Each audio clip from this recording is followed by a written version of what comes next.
Hello readers by eyes and by ears. Welcome back to my channel.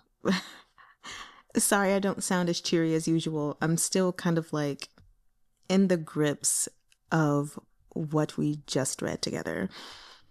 Or, so yeah, today we're going to continue the reading of Remnants of Filth. We're covering a lot of ground because we don't have many videos left. And we're starting with chapter 177. Murong Lian attends the banquet. The day after the Yue clan's funeral, a massive creature with wings dark as ink flew over the capital of Chonghua. To the frightened citizens below, it looked like a falcon covered in the white fur of a beast everywhere but its stormy feathered wings. This mysterious chimera beat its enormous wings as it cut swiftly through the clouds. Even the fastest sword riders couldn't catch it. After it flew a circle above the capital, it dissolved into a gust of dark wind and vanished. In its wake, a torrential rain fell over the capital for a full 3 days, blurring the lines between night and day, dawn and dusk. When it cleared, many in the city suddenly fell ill. The healers from Shennong Terrace reached a terrifying conclusion. All those people had been infected with demonic qi. Chonghua had never cultivated the demonic path and had no practical experience in handling such dark diseases. Whatever of the qi Shennong Terrace managed to cleanse away, it was nowhere near enough. Too many people had taken ill, and many succumbed in agony before receiving any treatment. The victims who didn't die lost their minds. Cultivators who'd encountered the Liao Kingdom Guoshi's 9-eyed teen in battle conjectured the chimera was a demon released from one of the teen's 9 eyes. Others said it must be a new demon beast the Liao Kingdom had refined, capable of whipping up poisonous storms and infecting everyone who touched the rainwater with demonic qi. As these sorts of stories proliferated, fear gripped the nation of Chonghua. The emperor's face settled permanently in a worried frown. In an unfortunate coincidence, neither Jiang Fuli nor Mengzi were in the capital. Jiang Fuli was still away on his travels, and Mengzi had recently been indisposed and was once again recovering in a hot spring outside the capital. There were other healers in the city, but this unprecedented malady had appeared with such swiftness that none were able to find a cure, despite working themselves to the bone. Mang, too, had been infected by the downpour, but he fought to restrain himself and never lose control. The tensions between Chonghua and the Liao Kingdom rose until they reached a breaking point. Finally, the army the Liao Kingdom had amassed at the border began to march. The route they took was treacherous, the shortest and least orthodox path toward the imperial city. Faced with an approaching enemy army, the court buzzed with discussion. Some ministers argued they should rush to meet the Liao Kingdom and make the first move, while others asserted they should take the opportunity to strengthen the imperial city's defenses. There were even some who now lamented that the city had been built so close to the Liao Kingdom and suggested abandoning it and moving the capital. Those officials were as useless as bags of straw. That terrifying rain had soaked through their soft insides, filling the air with the reek of spoiled silage. They argued with great conviction. If that monster appears again and infects all our cultivators, how will the battle be fought? Discretion is the better part of valor. As long as we preserve our lives, there's hope for the future. What if that chimera is the new Demonblood beast they've refined? If we engage it now, what chance is there of success? We must first develop an antidote for this evil poison before we can meet the Liao Kingdom head-on. Otherwise, we'll be spending the lives of our soldiers for nothing. The whole assembly talked at the same time, none listening to their fellows, as if countless heads had sprouted from one monstrous body and all started barking at and biting each other. The racket gave the emperor a splitting headache. But indeed, he had no method at his disposal to address the demonic qi. He could only write letter after letter to Jiang Fuli, urging him to return from his travels post-haste. On the 8th day after the rainfall, Medicine Master Jiang finally received word and raced back to the capital. After 3 days in seclusion, he at last created an antidote. A report of victory came from Yonglan Pass the same day. Chonghua's troops had beaten back the Liao Kingdom's vanguard, and the Liao army had temporarily retreated north of the Huang River. The court was much relieved. To celebrate the victory, distribute the antidote, and discuss plans for meeting the next wave of attack, the emperor summoned all the lords of the city to a feast in the throne room of the palace, where they were to receive supplies of the medicine and consider the most pressing matters of war. Xi would have vastly preferred to skip this feast, being beyond disgusted with the emperor. Mindful of the nation's state of unrest, beset by internal and external threats, he hadn't yet sought out his sovereign for a reckoning. Furthermore, Mang had been in very poor health. After the massacre in Huntian Cave, their plans to seek the soul-summoning Grandmaster Cultivator in Lian had been indefinitely delayed. He worried over Mang's condition and didn't feel safe entrusting him to anyone else's care, especially with Mengzi away from the capital. Xi had heard she'd fallen ill shortly after he and Mang had departed themselves and had no choice but to recuperate in the hot springs. But as Zhang Fuli would appear at the banquet and bring medicine that could stave off the effects of demonic tea, Xi eventually elected to attend and bring Mang along. The mask Mang donned for the occasion was stifling. He pushed it up in the privacy of the carriage, exposing hazy blue eyes. Chin propped in one hand, he gazed out at the flickering lights beyond the bamboo curtain. His other hand fiddled with the little bamboo warrior Murong Chuyi had left behind for him. Mang had two possessions that were most precious to him, this bamboo warrior and that brocade pouch of unknown origin. Xi had been very wary of this brocade pouch since the first time he saw it at Luomei Pavilion, but Mang had never revealed where he'd gotten it, whether he had his memories or not. When Xi had pressed him, Mang only piteously said, "I can't remember. I just know it's very important." Every time Xi saw Mang's chagrined expression, he found himself unable to say anything else. As time went on, he grew less willing to upset Mang.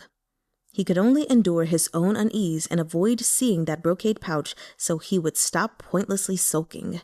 Eventually, Mang noticed his moodiness and showed Xi what was inside the little pouch. It was nothing precious, just a single perfectly white cowrie shell. Somebody had faintly inscribed the character for fire on its top, a peak like a leaping flame with the stroke on either side. "Did a fire cultivator give it to you?" Mang shook his head. "I really don't remember," he mumbled, pouting as he slipped the cowrie shell back into the pouch, then tucked it into his clothes. "I just like it very much. I can't lose it." As for who had given it to Mang to make him so fond of it, to make him fiddle with it constantly like the bamboo warrior from Murong Chuyi, that remained a mystery to this day. When Xi arrived, most of the noble families were already milling about in the throne room, yet it seemed stubbornly cold and cheerless. Xi had attended many banquets in Chonghua, but rarely had he beheld a sight as miserable as this one. There was no need to speak of Yue Manor, as Yue Chengqing hadn't shown himself at all. Princess Mengzi's seat was vacant, and as for Wangshu Manor, Xi couldn't describe what he had felt as he looked at Murong Lian's empty seat. After what he had learned in Lian, he'd realized Murong Lian, too, was Mang's elder brother. Their blood relationship even closer than that of Mang and Murong Chuyi's. But Murong Lian was a different sort of creature from Murong Chuyi. He was like the ephemera he smoked, dispersing into mist on the wind. No one knew precisely what he was thinking. Murong Lian had tormented Mang mercilessly since they were little, even going so far as to toss him into Luomei Pavilion to be abused when Mang had first returned to the city. Sometimes it seemed the more miserably he beat Mang down, the lower Mang's circumstances were, the more comfortable Murong Lian felt. Yet he couldn't accept it when Mang was truly in danger and would take any measure to save him. Nobles were whispering all around them. Hey, have you heard? It sounds like Wangshu Juan's close to kicking the bucket." "Really? Didn't His Imperial Majesty send Shenlong Terrace's best cultivators to treat him? How is he still—" "He's been hanging by a thread the whole time. His Imperial Majesty's done all he can." "Who'll miss him apart from His Imperial Majesty? No one likes him." The red lacquered feast table, its sturdy legs engraved with decorative clouds, was entirely empty of people. It suddenly occurred to Morsi that, after Madame Zhao's death, Murong Lian had no one close to him. From the outside, he seemed to have many at his beck and call, but those who lingered around him were all either servants or depended on him, or subordinates who feared him. Still, Morsi couldn't guess what Murong Lian thought of Gumang. The emperor emerged from the back room with Jiang Fuli to mark the commencement of the feast. The medicine master's days of travel seemed to have worn him into something more austere. Perhaps because of the nation's grave predicament, he appeared less arrogant and capricious than usual as he stood quietly by the emperor. His green robes were long and loose, his wide sleeves trailing down. With his eyes lowered, he gave off a rare aura of steady reliability.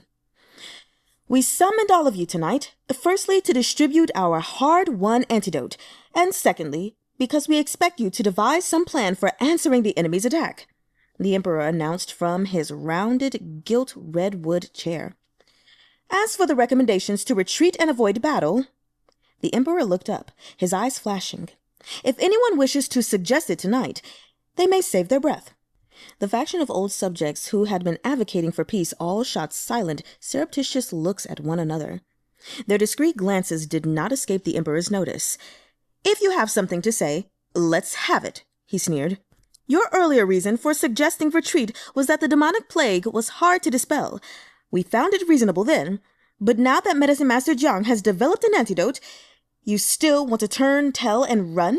Are you so craven?"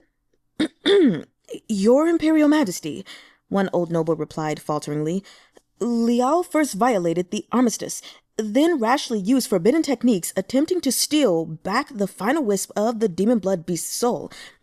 In fact, perhaps we should tamper with that fragment of Demonblood beast's soul and then return it to them. They'd get what they wanted.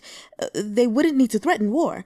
As for the Demonblood beast, the Liao kingdom would struggle to restore it so soon if we ruin it.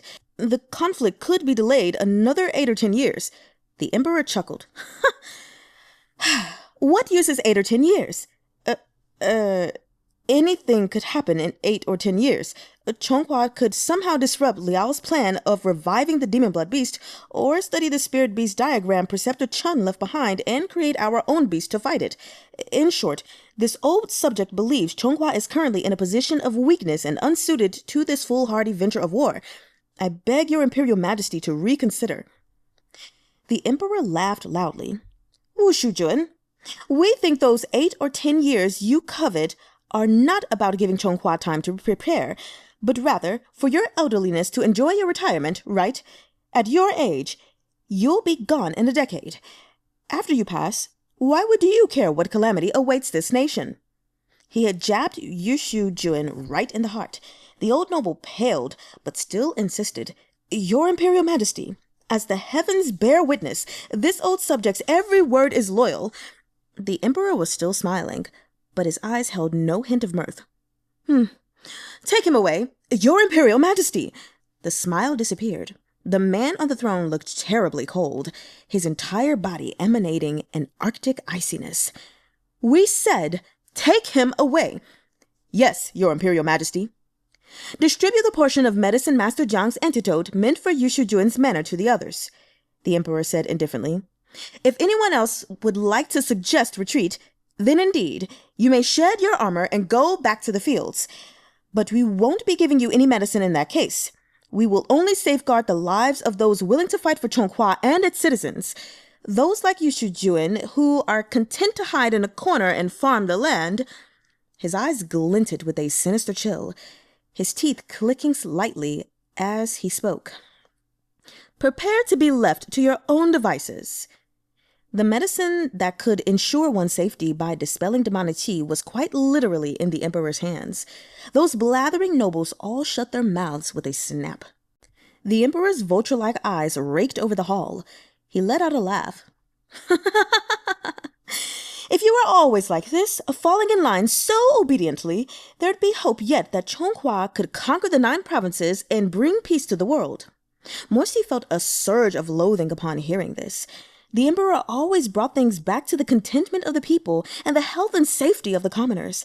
And while Morsi had long since known that the heart of the ruler was hardest to read, that it would be impossible for everything His Imperial Majesty said to be true, he'd never anticipated this level of falsehood. The Emperor didn't merely intend to understand black magic, he lusted after it. The techniques Mang had endured such suffering to bring back were treasures the Emperor had long been drooling over. All his talk of the world at peace was a lie. It was merely a slogan, a flag he waved to motivate heroes and loyal subjects. This man's true intent was to conquer the 9 provinces. No one else suggested retreat. The Emperor instructed Jiang Fuli to distribute the demon-dispelling medicine from its brocade box to each of the masters of the noble residences.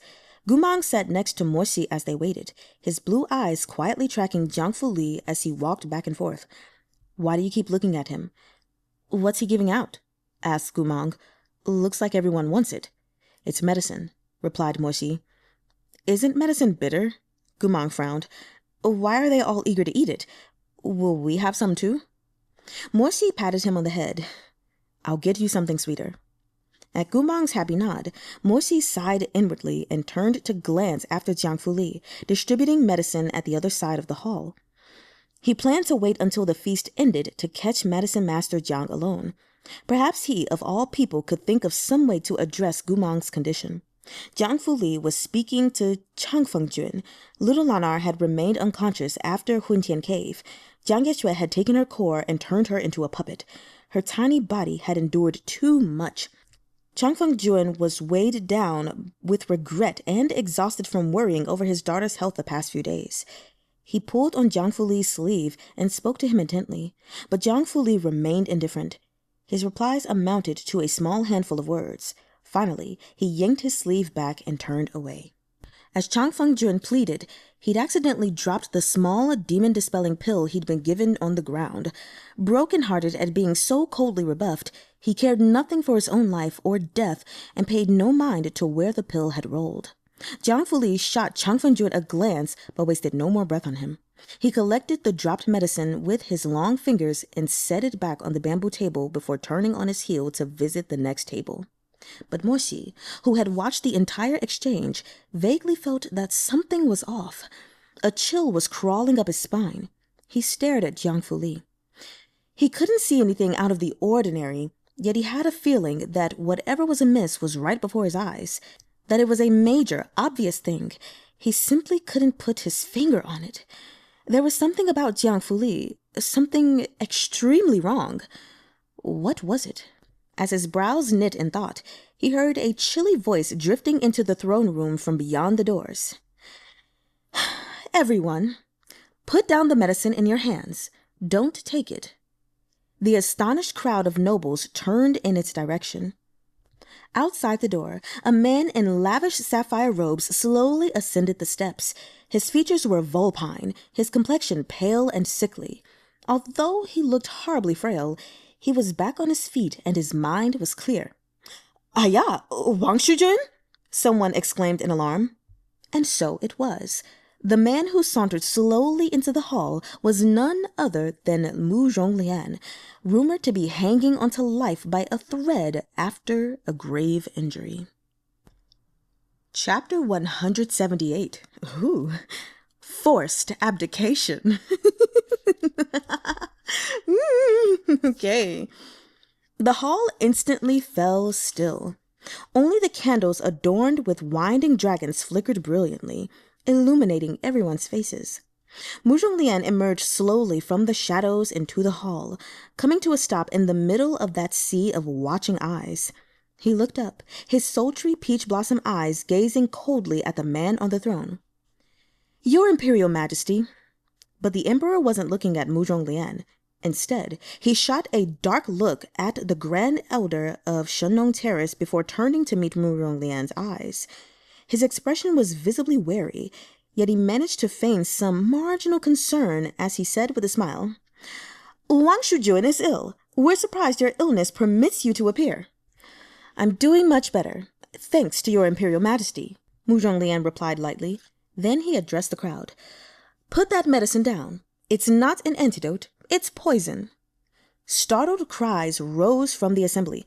"What?" The emperor was silent a spell, his eyes dark. Then he jerked his chin slightly, indicating that the Shenlong Terrace elder should see to Murong Lian. Elder Chen, Wang Shujuan has been babbling nonsense for the past few days. As his attending physician, shouldn't you take proper care of him? Why haven't you taken him away to rest? Elder Chen stood stunned for a moment, then bustled over to Murong Lian. Yes, Wang Shujuan, what you're experiencing is illness-induced psychosis. Come with this old subject to rest in a quiet room for a while. He pulled at Murong Lian's sleeve, but Murong Lian only shot him a chilly glance.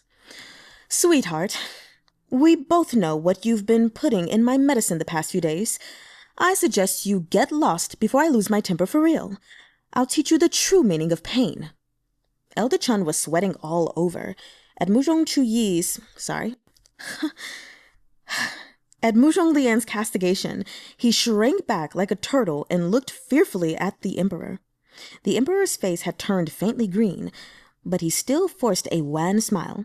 Murong Lian, we're afraid sickness has made you confused. Murong Lian made no response.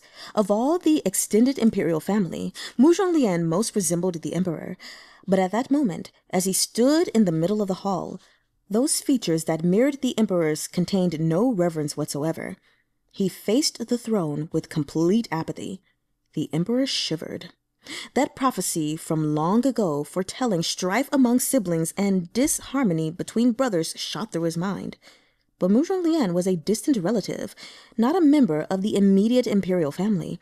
How could that prophecy be about him? It couldn't possibly. His grip tightened little by little on the redwood chair's armrest, tendons protruding. But still he gritted his teeth and smiled. We're to blame. We didn't get you properly treated. We've let you take leave of your senses and run over to the throne room to make a scene. What can your Imperial Majesty say? Murong Lian replied evenly. Your Imperial Majesty has instructed Elder Chen to care attentively to me for the past few days. To avoid arousing suspicion, you didn't let me die at once, but neither did you let me return to health, because I knew too much. The emperor laughed out loud, his expression stormy. You've smoked too much ephemera, drowning in debauchery and your own intoxicated illusions. We fear you can't differentiate between dreams and reality anymore. Murong Lian had roused the crowd's shock and disbelief a moment ago, but as soon as the emperor mentioned ephemera, many relaxed. People knew smoking too much ephemera led to hallucinations. For the past several years, Murong Lian's pipe had never left his hand. It was reasonable to imagine he'd passed the point of no return. The emperor had insinuated that Murong Lian was addled. Given how he looked right now, sapphire robes in disarray with a general air of dishevelment, he really did look like he'd gone mad. But Morsi thought otherwise. He knew too well what Murong Lian looked like when he was serious. Though he never appeared particularly proper, his expression in those moments, as in this one, was ruthlessly cold, like a vulture wheeling under gray skies. And now that Morsi understood the emperor's motives, coupled with that vague sense of wrongness from Jiangfu Li, he knew Murong Lian wasn't insane. It was the emperor who wished to paint him as a madman. The words of a madman naturally weren't to be believed. Feeling a tug on his sleeve, Morsi turned to see Gumang, gazing blankly at Murong Lian. Something in his heart shifted. What is it? He asked. Gumang couldn't answer. Lips pursed, he stared without focus. At last he said, he looks familiar. When I was locked up and everyone said I assassinated someone, was that him? Morsi patted his hand to comfort him. You didn't do that. Gumang fell silent again, his blue eyes pinned unblinkingly on Murong Lian. He blurted, I have to yield to him. What? Gumang seemed as surprised as Morsi by his own reaction. I remember that I need to yield to him, that I can't hate him. Then, with some frustration, but I don't remember who he is. As the crowd murmured, Murong Lian whipped his head around. His gaze shot past everyone else and fixed directly upon Gumang's face. In his current state, Gumang couldn't identify what expression Murong Lian wore. It seemed to contain irritation, competitiveness, recognition, relief. All these emotions flitted over his face before blending together. Gumang's eyes flew wide as he looked at Murong Lian in mild bewilderment. His head pulsed with a dull ache. Murong Lian's bloodied face by the moonlit riverbank flashed before his eyes. He saw this man reach out to shove him away. "Run! Otherwise, you'll never be able to escape this." With a muffled groan, Gumang raised a hand to his own throbbing temple. "You filthy slave! You dare touch my dad's things! Take it off! Once you put on this slave collar, you'll forever be Murong Lian's dog." The piercing voice he had heard throughout his youth stabbed into his skull, filled with malice, suspicion, covered in thorns. But in the end, the sound morphed into a woman's gentle words. "Mang, you owe them your life. Your Auntie Lian can explain many things, but please don't resent that mother and son too much, okay?" And Murong Lian's hoarse urging when he'd been attacked. "Run!" Gumang lowered his head and grimaced, clenching his jaw, eyes glassy. Noting his strange behavior, Moisi asked, "Are you okay?" Gumang mumbled, "I don't know." He looked up at Murong Lian once more, this time meeting his gaze. An evasiveness flitted across Murong Lian's features, but he turned to face Gumang, staring him down with no intent to concede. Gradually, his expression softened and grew calm. "I trust him," Gumang murmured. "He's not insane." They were too far away from Murong Lian to hear what Gumang said, but after the glance they exchanged, Murong Lian seemed to have committed to some idea in his mind. Murong Lian looked back toward the emperor and raised his voice. "In the past, I merely wanted to ensure lasting prosperity for Wangshu Manor and cared nothing for the lives of outsiders. I've been content to lurk in a corner. To avoid arousing His Imperial Majesty's suspicion, I was arrogant and impossible. In the more than 30 years of my life, nothing has been worthy of my satisfaction. But as it happens, I have a brother, one who forgot what should be done even when I trampled him into the mud, one who preserved his ambition to protect the lives of Chongqua civilians even when smeared in the filth of accusations. While I worried he would covet my position and usurp my inheritance, he endured untold humiliation for the good of the country, never scheming for his own benefit. I feel like I've been fucking outdone." Murong Lian lifted his peach blossom eyes, every word deliberate. "And I'm pretty damn displeased about it." Yes. He continued, "When have I been content with the losing? I fought Shihajun and Changlajun, fought the heavens and earth and fate myself. Will I lose to a lowborn brat?" Murong Lian burst into laughter, but there was no mockery in it. He lifted his pipe and drew from it deeply. Exhaling a plume of pale smoke, he said calmly, "I refuse." The emperor narrowed his falcon-like eyes. "Murong Lian, that's enough." "Murong Chen." When this name was spoken aloud, the entire hall burst into a terrified furor, while the emperor's face turned pale as ice. No one had heard those 3 syllables in the throne room for a very long time. Though, of course, everyone knew that this was the emperor's name. Addressing the emperor this way in court was a crime punishable by death. "Murong Chen," Murong Lian repeated slowly, enunciating with perfect clarity. "You'd better listen up," he sneered. "Everyone's always called me a spoiled brat, but today I've had a change of heart. For once, I insist on being a hero." "You're the furthest thing from a hero," the emperor roared. Murong Lian sketched a mocking bow. "You flatter me. You, on the other hand, are the closest thing to shameless." The emperor bit back his overwhelming rage. "Murong Lian," he spat, "do you seek death today?" "Oh, sweetheart," Murong Lian laughed. "Haven't you tried to kill me once already?" He turned to address the entire court of civil and military officials. "Gentlemen, take a good look. The pills you're holding aren't a demon-dispelling concoction at all, but rather medicine to control your minds." After a moment of shock, everyone began to exclaim in alarm. "What did he say? Medicine to control our minds?" The emperor wrinkled his nose. "Preposterous, complete and utter nonsense," he said, expression predatory. "Zhang Fuli has unsurpassed skill in healing and is no one's tool. Everyone knows this. Murong Lian, If you are wholeheartedly determined to slander us, at least come up with a less ridiculous story. He turned. Medicine Master Jiang, Wang Shizun claims you are working with us to brainwash people. We're quite curious. Might there exist such a simple method of controlling others? The two most effective methods, Jiang Fuli replied readily, are the Flower of Eightfold Sorrows and the Zhenglong Chess Formation, but they are far from simple. The first cannot be grown without a soul from the demon tribe, and coaxing the flower to bloom is extraordinarily challenging. The latter is one of the ancient 3 forbidden techniques. He shot Murong Lian a cool and indifferent glance. Wang Shizun, you've rather overestimated this humble one. Hear that? The emperor interjected. There was an edge to his voice now.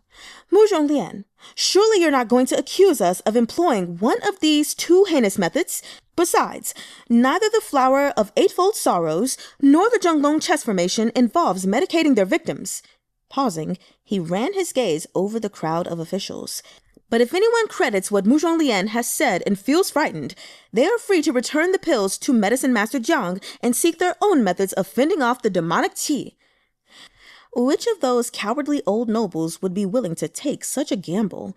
After a moment of hesitation, someone said, Murong Lian, have you gone insane? His Imperial Majesty already rules over everyone in our nation. Why would he waste his energy controlling people by such methods? I think the one trying to control others' minds is you. Murong Lian laughed mirthlessly. Didn't His Imperial Majesty say it himself before? He repeated the Emperor's earlier words.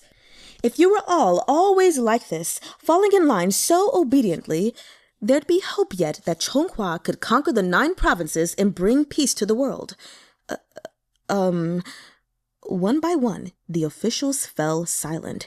Some snuck glances at the Emperor's darkening expression. Eyes narrowed dangerously. Murong Lian's voice took on a deliberate note of pity. Murong Chen, don't worry. I know you too well. Let's consider your journey to power. You were the object of constant criticism when you were the crown prince, and the late emperor even thought to unseat you from the line of succession before he passed. You managed to ascend the throne only with much difficulty, yet all your subjects had their own schemes and plans, be it the old conservatives or the grasping in-law officials. You look high and mighty, but you're a bird trapped in a cage, unable to fly free or fight back no matter how hard you beat your wings. How could you be satisfied? Even in your dreams, you wish for a court of obedient subjects. It would be best if they had no personal opinions at all. If you said east, they'd go east. If you pointed west, they'd go west. You'd rather keep a basket of bamboo warriors instead of a crowd of chattering civil officials and generals. You said this yourself. I hope you haven't forgotten. The emperor sat in silence under the eyes of his court. After a long moment, he began clapping expressionlessly. Murong Lian, you're such a talented storyteller. We concede the throne of insanity to you. Murong Lian flashed a joyless smile. I don't dare accept it. It's only that, in order to stay alive within your shadow, I've spent all these years trying to guess at your thoughts so that I might cater to them. I've come to understand you better, I think, than most. The emperor nodded, a mocking twist to his mouth. Very well. Let's say what you're claiming is correct. Even if we truly intended to turn all these ministers of our court into fools and puppets, which method would we be using? Would it be the Flower of Eightfold Sorrows or the Zhenglong Chess Formation? If we had mastery of either of these techniques, why expend so much effort distributing this demon-dispelling medicine to all of you? Wouldn't it be better to plant flowers or chess pieces directly in you instead? Ah, but you don't know how, said Murong Lian. You don't know how to use the Flower of Eightfold Sorrows, nor have you any grasp of the Zhenglong Chess Formation. For years, you ravenously accumulated black magic curses of the Liao Kingdom to create a method derived from these 2 techniques. Although the effect won't be as strong, the cost to the spellcaster won't be so high either. Of course, he continued, how could anything in this world be that easy? Throughout all your experiments and refinements, you were missing something. You'd been trying for years, but you hadn't managed any exceptional results. Only after Xi Endangered brought you the remnant of the Demonblood beast's soul did you finally create a pill that could compel its victims to obey your commands. Before this development, you were never satisfied with the level of control you could achieve. The Emperor sat high on the throne, his hands folded before him and his chin slightly raised. A fascinating story, but where is your proof? Murong Lian paused. He lifted the pipe in his hand, took a drag, and slowly exhaled. Murong Chen, do you think I didn't know Jiang Yexue used to be your advisor? So what if he was? Murong Chuyi was under the control of Jiang Yexue. Only heart balm could lessen the effects of his curse. I've been secretly cutting the ephemera I smoke with heart balm as well. He continued in an indifferent tone. Murong Chen, 3 years ago, you slipped a mind-controlling medicinal powder into my wine. You thought your formula was ineffectual, but that's not entirely true. It wasn't perfect, but it did affect me. Since then, I've been relying on ephemera to maintain my lucidity. With the last exhale of curling smoke, he sneered. Did you really think me ignorant of the despicable things you've done to me? Chapter 179. Xi Endangered. Xi shivered. He remembered how he'd bumped into Murong Chuyi at the academy and smelled a familiar scent on him. He hadn't been able to figure out what it was at the time, but now that Murong Lian mentioned it, he suddenly realized that it was very reminiscent of ephemera. Murong Chen, Murong Lian said lightly, you might not like to hear it, but these are the times you live in. You were born in this era. You ought to square your shoulders and face whatever trouble befalls the nation instead of scheming to make everyone obey you through underhanded methods. Yes, Chonghua has plenty of incompetent wastrels. They deserve their share of loathing and irritation. But if you can't identify those who are worthy, if you're only capable of silencing every voice that isn't your own and turning all your subjects into mindless puppets, that will mark the end of Chonghua. Some of the nobles took a step back, shaking their heads in disbelief. Your Imperial Majesty, is what he says true? Is this really not demon-dispelling medicine? Is it a pill that can control our minds, like Wang Shujun is saying?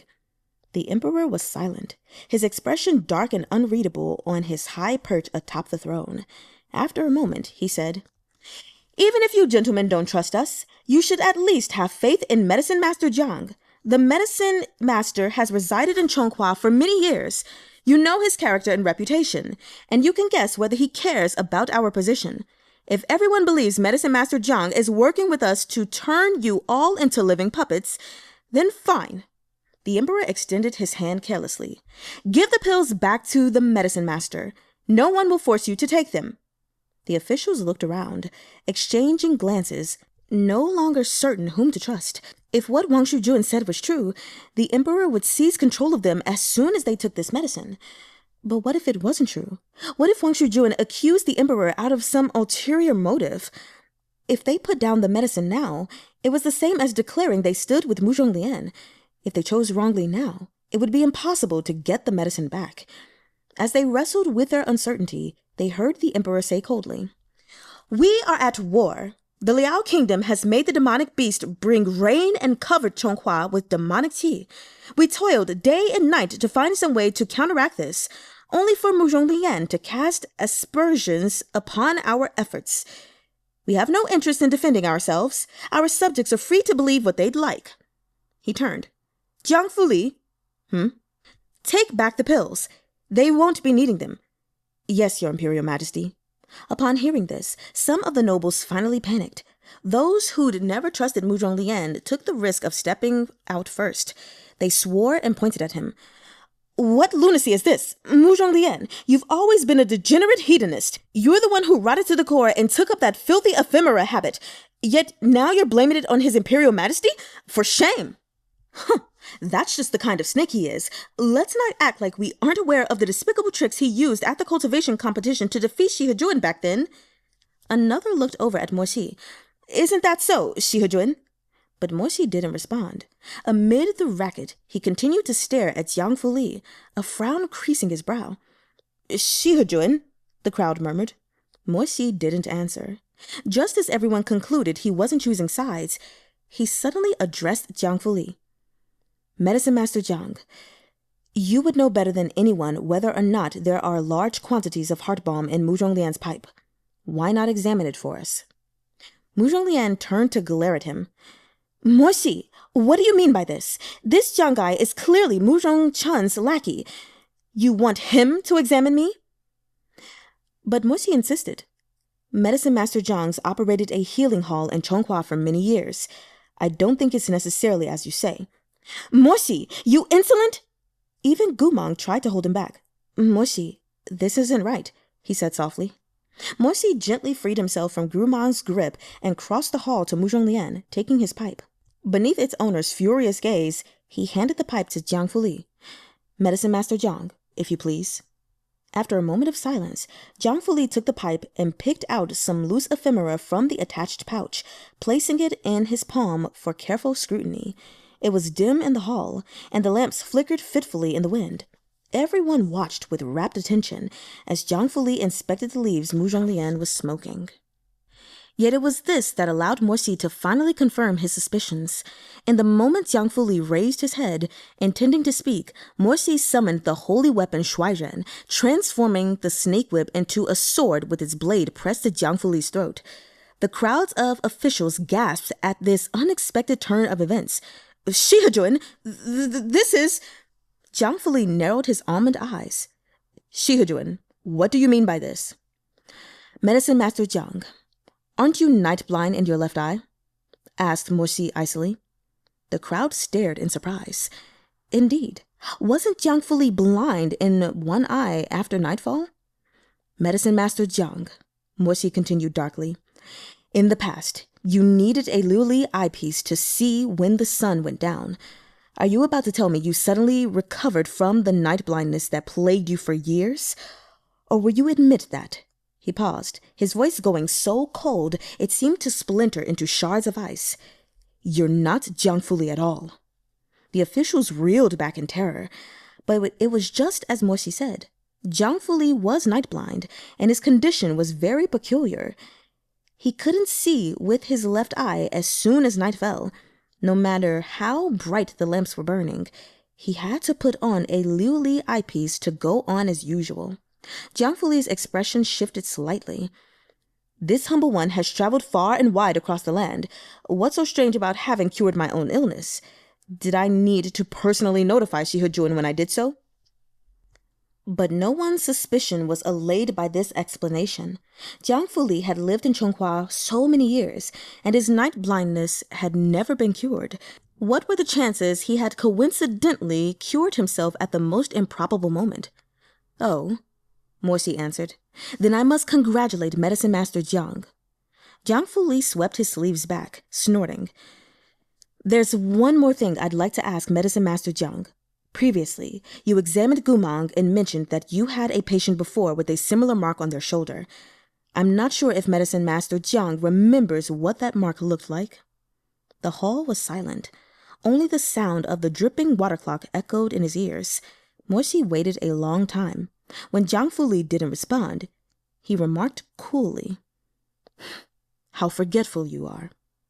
This suspicious conversation seemed to have opened the floodgates. One by one, others began to ask Jiang Fuli about things only they and Medicine Master Jiang knew. Under the onslaught of questions, Jiang Fuli's expression grew uglier and uglier. Morsi still held the Shuairen sword at his throat. He could feel Jiang Fuli's spiritual flow growing more and more unstable amid the chaos, until it became nearly uncontrolled. Morsi shivered. Withdrawing his sword, he leapt backward and shouted a sharp, Watch out! Some onlookers reacted too slowly to dodge, but in the instant Morsi landed, he threw up a layer upon layer of barriers. At almost the same time, dazzling silver light erupted from where the faux Jiang Fuli was standing. The storm of spiritual energy funneled up like winter wind on the frontier, slamming against the barriers with a terrifying crash. What is this? A monster! It's a monster! Is it the same monster that y'all just assumed was from the Liao Kingdom, the chimera-looking thingy? A blood-curdling scream tore from the center of the blinding light, its sound piercing the roof and shooting toward the heavens. The howl of the evil beast brought with it a burst of pure and potent spiritual energy. The elderly, the frail, and those with weak cultivation felt their chests shudder. Some collapsed to the ground, and others spat up blood. Murong Lian's eyes were blood-stained as well. He slowly retreated to stand beside Morsi and Gumang. He first looked at Gumang, but he found meeting Gumang's azure blue gaze too awkward, and so turned to Morsi with a frown. "What the hell is that?" Morsi stared at the silhouette sharpening within the white whirlwind. "Probably the remnant of the Demonblood beast's soul that we brought back for him." As if to confirm his theory, another violent wind rose, and the frantic spiritual flow exploded outward. With a massive boom, it blasted a hole in the ceiling of the throne room as the officials shouted and scrambled out of the way. And the downpour of rustling sand and stone, that beam of white light soared up and out of the roof. Beneath the murky night sky, it transformed into a massive, whiskered beast with eyes like golden drums. The creature had the head of an eagle and the body of a dog, its wingspan as great as that of the legendary bird, the pung. Where it flew, thunderstorms followed. The skies above the capital were already beginning to rumble. It looked downward, its massive blue pupils like two jeweled mirrors filled with bright light. Those eyes shone down through the broken tiles and roof beams onto the myriad expressions of the feast attendees. Someone screamed, It's that demon chimera that brought rain!" I said it. "It wasn't an evil beast from the Liao kingdom?" But others began to understand. They turned toward the man on the throne, their eyes red with shock and bewilderment, as if looking at a madman. The Emperor of Chonghua, Murong Chun, looked as he always did, sitting on high, the picture of unruffled apathy. The lightning from the demon beast's storm flickered in his black pupils as he gazed at the assembled officials, his lips bowing in a faint, mocking curve. "Was it really?" someone asked in a shaking voice. "Was it really you who did it? Your Imperial Majesty, Murong Chun, you were the one who brought that demonic rain on Chonghua? It had nothing to do with the Liao kingdom at all. It was you who wanted to back us into a corner so we'd take your so-called demon-dispelling medicine. You created this evil beast." The questions came like the onrushing tide. The Emperor's smile was fixed, his pale, handsome face suffused with a restrained mania. He interlocked his fingers and said mildly, "We gave you a chance, hoping you would be obedient. We waited many years, but none of you took advantage of the opportunities we presented you. It was time for decisive action. Murong Chun, have you lost your mind? Even the Liao kingdom has only ever used black magic curses against outsiders. But you, the ruler of our nation, wanting to make your subjects and people obey you, didn't hesitate to refine a demon beast to harm the civilians of your own country. You deceived your officials into taking your medicine and lured them deeper and deeper into your interlocked traps. How could you be so evil? You're unfit to rule." The truth burst explosively to the surface. No matter how cowardly they might have been, everyone at the scene, nobles and officials alike, blazed with an unstoppable rage, their faces twisted with fury. "Incompetent! Worse than a beast!" Murong Chun scoffed. "What do you plan to do about it? Will my beloved subjects force my abdication? Look at the evil you've done, rashly cultivating dark arts and killing commoners for your own selfish aims. Yet you think you can still be emperor? Murong Chun, you're not worthy of the throne." "Since when was it up to you to decide if we're worthy?" Murong Chun burst into laughter, licking his lips and looking around like a predator. "If you plan to overthrow me, you should first worry whether any of you useless imbeciles have the skill for it." He flung out a hand and commanded, "Jing Chun, these subjects are disobedient. Kill all who rebel." The strange chimera he'd raised from the remnant of the Demonblood beast's soul threw its head back with a shrill cry. In a blink, storm clouds gathered. Within the flying sand and forking lightning, the creature dissolved into a flurry of bright sword glares winging toward the great hall. They heard the sound of the hall shattering, Brick and tile flew in every direction as the countless blades of spiritual energy smashed into the earth like a hailstorm. In their panic and fury, the cultivators beneath the onslaught opened barriers to fend off the attack. But the Demonblood beast was too powerful. Even a chimera made from a wisp of its remaining soul was an impossible adversary. "Dad! My lord!" The scene devolved into chaos. Some of the less nimble old nobles had neglected their cultivation. The Demonblood swords pierced them through before they could defend themselves, sending them to their deaths on the floor of the throne room. The great hall was filled with grieving wails and drawn-out screams. "Raise barriers! Hurry and raise barriers! Someone, come help my dad! This demon is too powerful. I can't hold on anymore." Rubble and sword glares pelted down, destroying everything in their path. A small child who had accompanied his father to the feast sat frozen next to his father's corpse. Just as the child was about to be impaled beneath the second rain of swords, Gumang rushed out from behind the barrier. Murong Lian jumped in shock. "Hey, are you trying to die?" Gumang's spiritual energy was gone, but his martial ability remained intact.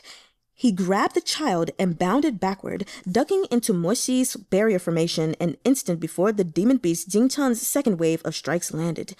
That child might have been saved, but others weren't so fortunate. Jingchan's second attack was fiercer and more ruthless than the first. Many couldn't sustain their defensive barriers. Blood sprayed as the barrier shattered, and they died with their eyes still open. Moxi turned to look at the emperor through the bloody storm. In the face of this carnage, the Emperor of Chonghua, Murong Chun, showed not the slightest ripple of emotion, as though this scene was no new shock, but had played out countless times in his head. Or perhaps these people were really like bamboo warriors to him, pawns to be tossed or abandoned at any moment. As the tempered demon beast Jingchan reared back for a third attack, blue light gathered in Moxi's palm. Staring at the emperor, he snapped, "Twentian, come!" The scepter appeared from the air as the whale's call split the skies. The formidable holy weapon glowed as it materialized in Moxi's waiting hand. Twentian's whale form gathered shape, beating its massive tail as it transformed into a barrier that enveloped the entire throne room. Jingchan seemed terrified of Twentian's spirit. It called back its countless sword glares and returned to its original form of a winged hound. It growled threateningly at the illusory form of the massive Twentian, but soared higher into the clouds, too afraid to rashly engage the great well. Under Twentian's protection, everyone in the hall caught their breath. Some collapsed panting upon the floor, while others raced over to their fallen kin with tears streaming down their faces. More were filled with boiling hatred, charging recklessly toward the throne, intent on killing Murong Chun. "Murong Chun! Dad! Dad!" The tables had turned, yet, disconcertingly, Murong Chun showed no hint of surprise or fear. He looked down with an eerie calm, his gaze coming to rest on Moxi. A faint smile danced at the corners of his mouth. Murong Lian narrowed his eyes. "Why are you smiling?" "How could I not? Xi Endangered is truly capable. He's been possessed of extraordinary gifts since he was young. The power of Twentian is marvelous indeed," Murong Chun said, unhurried. "As for you, Murong Lian, why don't you use your brain a little? Do you think you're the first person we used for mind control experiments? No, I only tested some unproven black magic poisons on you. Before I experimented on you, we had a pill, the only pill Chuntang left behind, created from a seed of the demon tribe's flower of eightfold sorrows. We refined it into a puppet pill that could lie dormant in its victim's heart without being detected. The one and only dose of its kind. 10 years ago, we selected someone sufficiently strong and hid the seed inside him. If an unpleasant surprise like today ever came to pass, we could awaken that pill, and our chosen victim would immediately lose his sense of self and serve us unconditionally." A bone-chilling cold swept up from Moxi's feet and rushed through his chest. "Murong Lian, who do you think we used it on?" All eyes turned toward Moxi in shocked apprehension. Even Moxi himself had turned pale. Muzhong Chun sat calmly on the lofty throne. Of course, that was our worst-case scenario, he said mildly. We never expected we'd have to use it like this. He lifted a finger, a flame springing to life at the tip. Distant light leapt in the depths of the Emperor's black eyes as he stared at Mo-Xi, who was protecting everyone in the hall. His teeth clicked softly as he spoke 3 words. Puppet pill. Activate. Huh. I ain't even gonna lie, y'all. The Emperor is giving mad Guosher vibes. He's just as crazy. Oh my gosh. Movie. Okay, let's go to the next chapter. Chapter 180. I'll protect you. The Emperor's command struck fear into the hearts of all who heard it. Gumang's mind was damaged. He didn't understand what exactly was going on, but judging from everyone's reactions, it had something to do with Mo-Xi. He was afraid Mo-Xi would be hurt, but he didn't know what to do. He stepped instinctively in front of Mo-Xi, protecting him from a danger Gumang couldn't comprehend. Everyone other than Gumang had scattered to the edges of the hall, trying desperately to save themselves. It was no surprise. They all knew the terrifying extent of Mo-Xi's power. If the Emperor took control of him, the consequences did not bear thinking about. None of these nobles had a meaningful relationship with Mo-Xi. They had no reason to attempt something as futile as rushing over to protect him. Mo-Xi had never imagined the Emperor implanted this puppet pill in him long ago. Head wringing, he pushed Gumang away. Gumang merely stared at him through his clear blue eyes, refusing to budge. Murong Lian, Mo-Xi shouted sharply. Take him away. I won't go. Gumang struggled free of Murong Lian's grasp. I'll protect you. Hot tears welled in Mo-Xi's eyes. He turned away from Gumang and repeated to Murong Lian, Take him away. At this, the Emperor sneered. The controlling demonic flame at his fingertips had swelled to a violent blaze. He mouthed the final words of the incantation and brought his fingers together. Mo-Xi pushed Gumang away. Go! The flame flashed white-hot, throwing its light over the Emperor's expression of long-cherished anticipation. Into the heart, he intoned. That brilliance burst into countless motes that shot through the air toward Mo-Xi's chest. Gumang was frantic with worry, clumsily trying to shoo them away like so many gnats. It was useless. The motes of light passed through Gumang's palms, gathering around Mo-Xi with no sign of stopping. Gumang was about to cry from distress. Mo-Xi! Murong Lian watched the situation grow worse. Fearing the puppet pill planted in Mo-Xi would quickly take effect, he gripped tight onto Gumang's sleeve and dragged him away. There's nothing you can do, he said harshly. The puppet pill is a medicine made from the demonic flower of eightfold sorrows. The only way to reverse its effects would be offering up your core spiritual energy. It would take hours. Hurry and come away. Muzhong Chan's expression was twisted with derision. If you wanted to leave, it's too late, he said nonchalantly. Those glowing, scattered lights gathered within Mo-Xi's body. Mo-Xi gritted his teeth and took one last glance at Gumang. Then he closed his eyes, pausing before giving Tun Tian a low voice command. Kill your master. Muzhong Lian stared in alarm.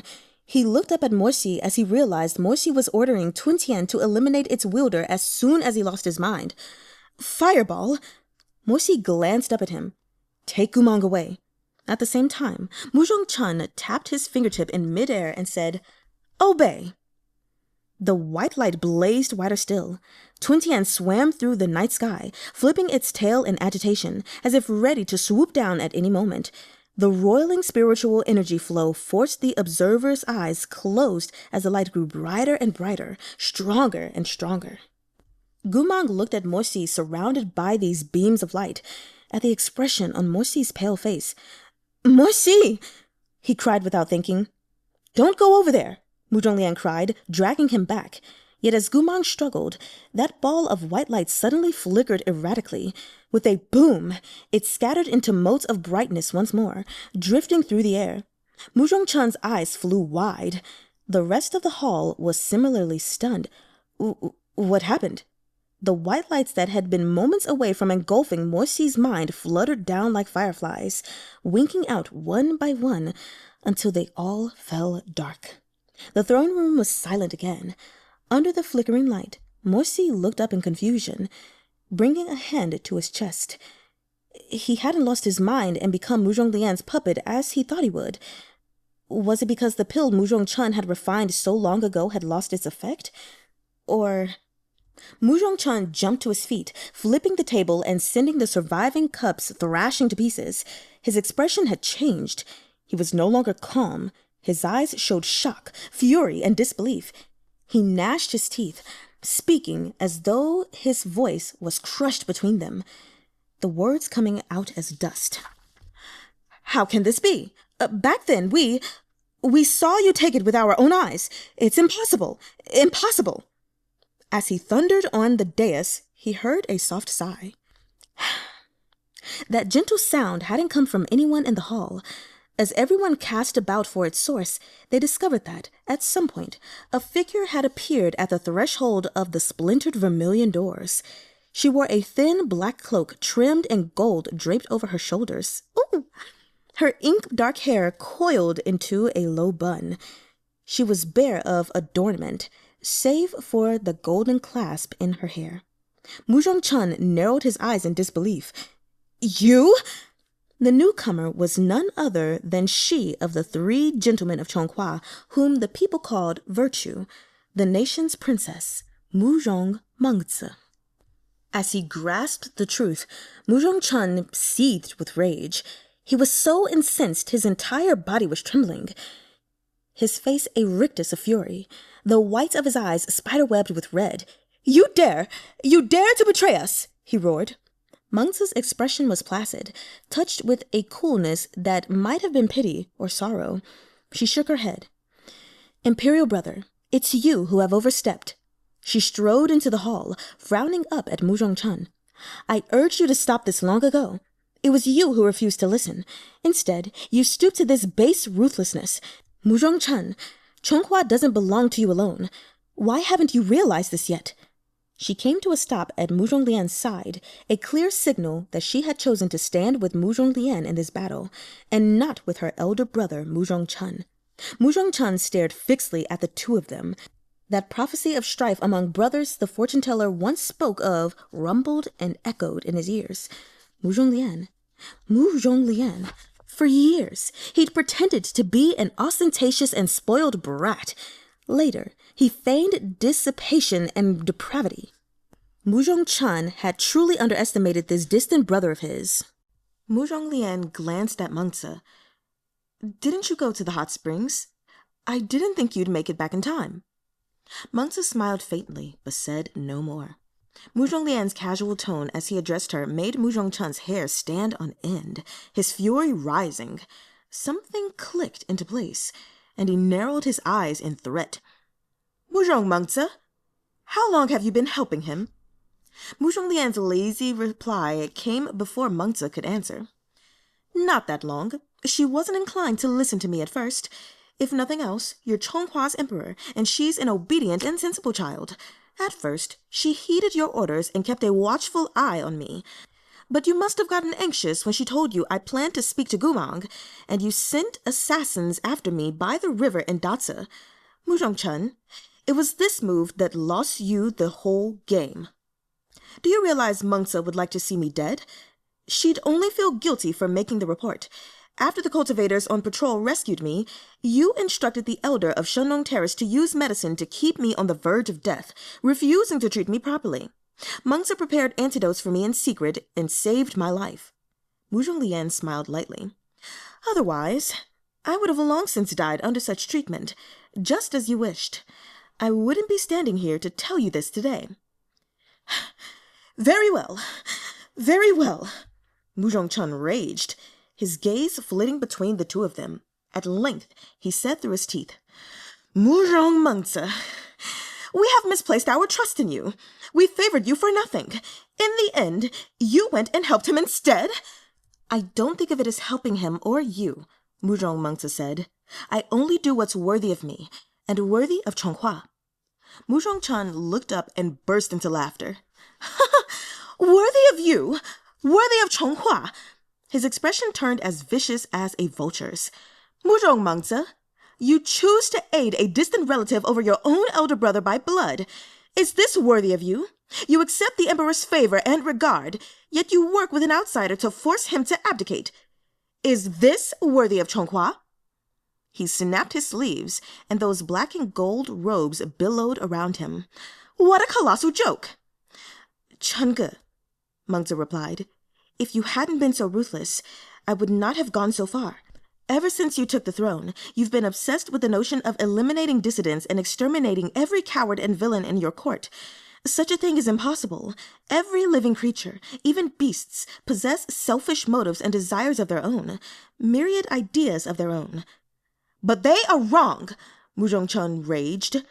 I didn't say they were right. Mengzi gazed at him. Weakness, belligerence, greed, jealousy. None of these are righteous qualities. But it is not within our capabilities to change the desires of others, nor can we alter human nature. Instead of pouring your efforts into making these officials obey your every word, why not persuade them by becoming a worthy ruler and virtuous monarch? Guide your people by example toward a brighter future, rather than wishing for everyone to become your puppet or clay figurine and then force-feeding black magic to all who disobey you. Chunge, what Lian once said to me was correct. When there is only one voice left in Chonghua, that will be the nation's end. Once said to you, Murong Chun sneered, so you are a two-faced backstabber. You pretended loyalty to me while scheming with Murong Lian. Murong Mengzi, as one of Chonghua's 3 gentlemen, do you truly feel no guilt? Mengzi was quiet a moment. She seemed to have tired of arguing and was unwilling to get into particulars with Murong Chun. But beneath his repeated admonishment, she looked up and said, as a citizen of Chonghua, I cannot stand by and watch you commit mistake after mistake, nor can I bear to let you exploit and maim your soldiers, your loyal subjects, and your commanders, one after another. Many years ago, you put the puppet pill in Muadaga's cup so that he might transform into your lethal weapon at any moment. Later, you schemed to force Gumang onto the path of treason and made him your spy. You found a grandiose incentive he couldn't refuse, so that he had no choice but to gather intelligence for you and pave your way. Murong Mengzi's voice wasn't loud, but everyone in the Great Hall was listening with rapt attention. Someone couldn't help exclaiming, Gumang was a spy? Was he not a traitor? He wasn't, she affirmed. But this... The Battle of Phoenix Cry Mountain was engineered to enable His Imperial Majesty to pick out a spy who could endure a dangerous mission. To obtain him, His Imperial Majesty used Jiang Yeshue's secret techniques to take temporary control of Lu Jianxing, compelling him to commit the crimes of executing another nation's envoy in front of the troops. Lu Jianxing was controlled? Correct, Murong Mengzi answered. He was controlled by an incomplete Zhenlong chess piece. After Lu Jianxing was falsely accused and imprisoned, Gumang was backed into a desperate corner. At this time, His Imperial Majesty secretly ordered him to flee to the Liao Kingdom and feign surrender. He thus became a spy hidden in the heart of the Liao Kingdom, who sent a constant stream of intelligence reports and secret black magic techniques back to Chonghua. This information was deeply shocking. Had anyone spoken these words before the court nobles at some other time, they would have been mocked as a madman, but the evidence of the current calamity was all around them. The dead and injured strewn over the floor of the throne room, while the demon beast Jing Chun still circled and howled in the sky. Twintian's protection alone kept the beast at bay, so even though Mengzi's words were unimaginable, they were taken seriously. Murong Chun still stood before the throne. His martial ability was far from the best in the room, and Jing Chun had been blocked by the great whale. For the time being, he couldn't stop Mengzi from talking. He stared at her distantly, perhaps contemplating how to refute what she said, or perhaps pondering ways to tear her open and rip her to shreds. He had once trusted her above all others. She was the only person with whom he let down his guard. His own little sister. He'd never imagined that the one to expose his crimes and put him to an end would be she. He couldn't suppress a shrill laugh. But if that's true, someone called from the crowd. Gumang was helping the enemy. He helped helped Murong Chun gather forbidden black magic techniques. And for what benefit? Was he promised wealth and rank when he returned, or endless gold and treasure? Enraged, Moshi snapped. He did it for 70,000 gravestones and a world of equality. What wealth and rank, what gold and treasure. Gumang returned so long ago. Do you really not know what kind of life he's lived? Seeing Morsi grow furious, Mengzi stopped him with a raised hand, shaking her head minutely. She said, "When His Imperial Majesty convinced Gumang to go to Liao, he didn't tell Gumang his true goal. At the time Gumang accepted his orders, he thought His Imperial Majesty wholeheartedly wished to thwart the Liao kingdom, and that he sought to know his enemy in order to defeat it. That's why he sent report after report to Chonghua. Of course he knew he was being used, but at the time, he hadn't thought His Imperial Majesty's selfish motives went so far." "So," the same voice asked, "Gumang had no idea Murong Chun wanted to use black magic curses for his own ends? That he even wanted to use black magic curses to control his subjects?" "Correct. He did not." "No. Mengzi." It was Murong Lian who had spoken up. "You're wrong about this. Regarding His Imperial Majesty's desire to use black magic against his own subjects, Gumang may not have known it at the beginning, but he became aware of it later." Hearing this, a furrow appeared between Morsi's slender brows. "How can that be?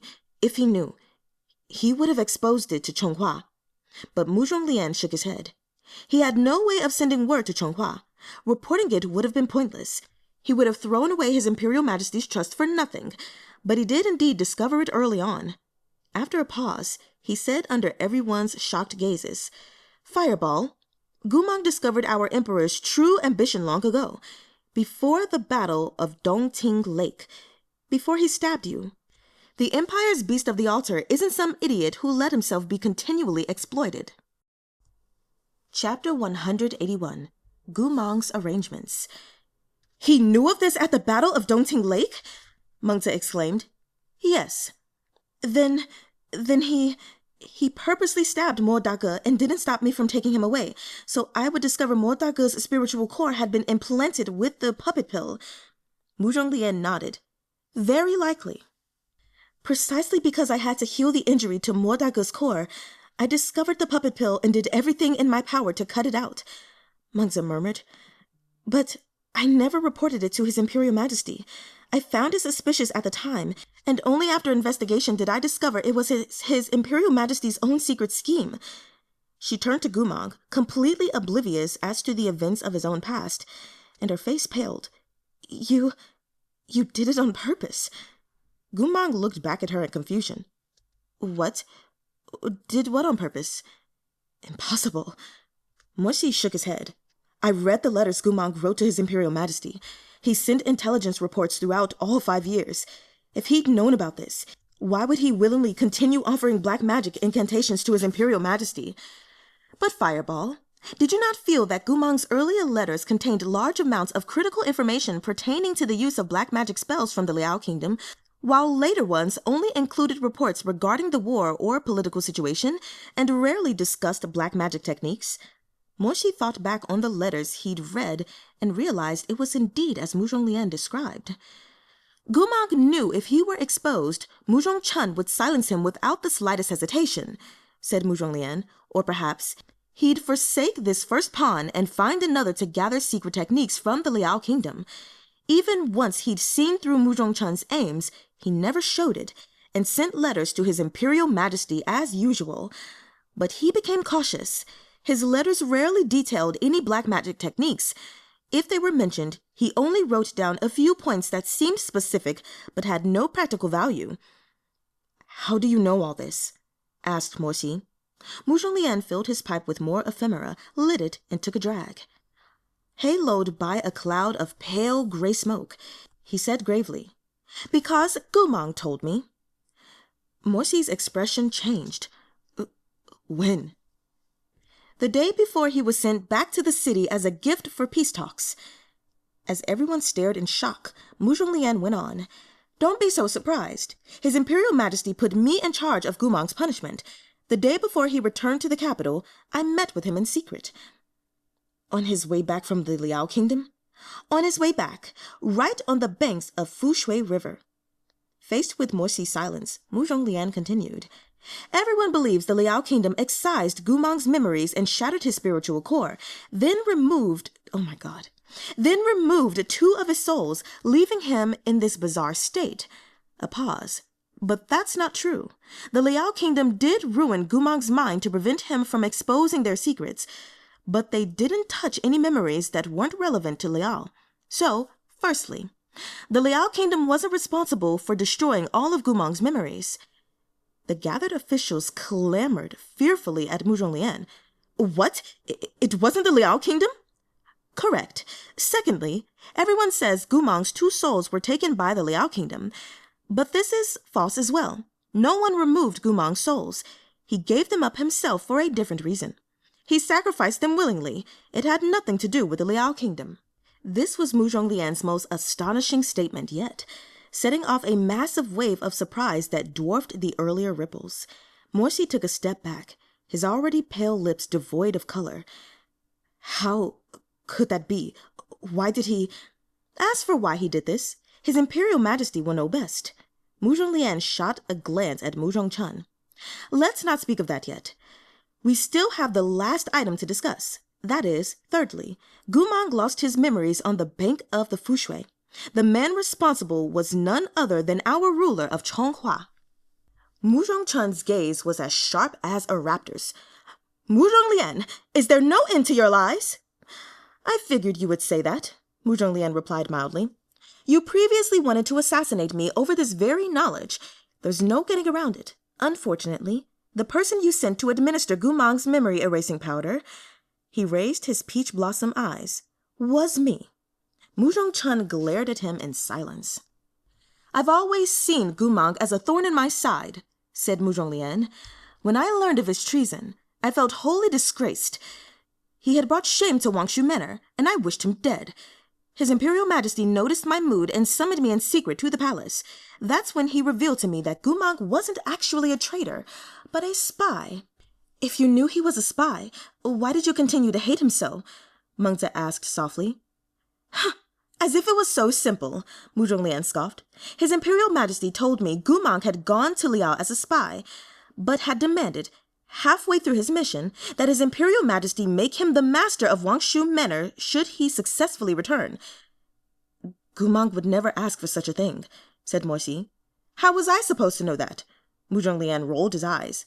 His Imperial Majesty knew of my resentment toward Gumang and told me he hadn't agreed to Gumang's conditions. He said that when he refused Gumang's demands to usurp my position, Gumang grew resentful and his false treason became real. His Imperial Majesty claimed that after this, Gumang worked wholeheartedly for the Liao Kingdom in retaliation against Chonghua. Everyone in Chonghua knew how horribly Murong Lian had once abused Gumang. Gumang had ample motive to leverage his success as a spy to bring down his former master. The Emperor's lies were all too believable. As the head of Wangshu Manor, how would Murong Lian have felt upon hearing this?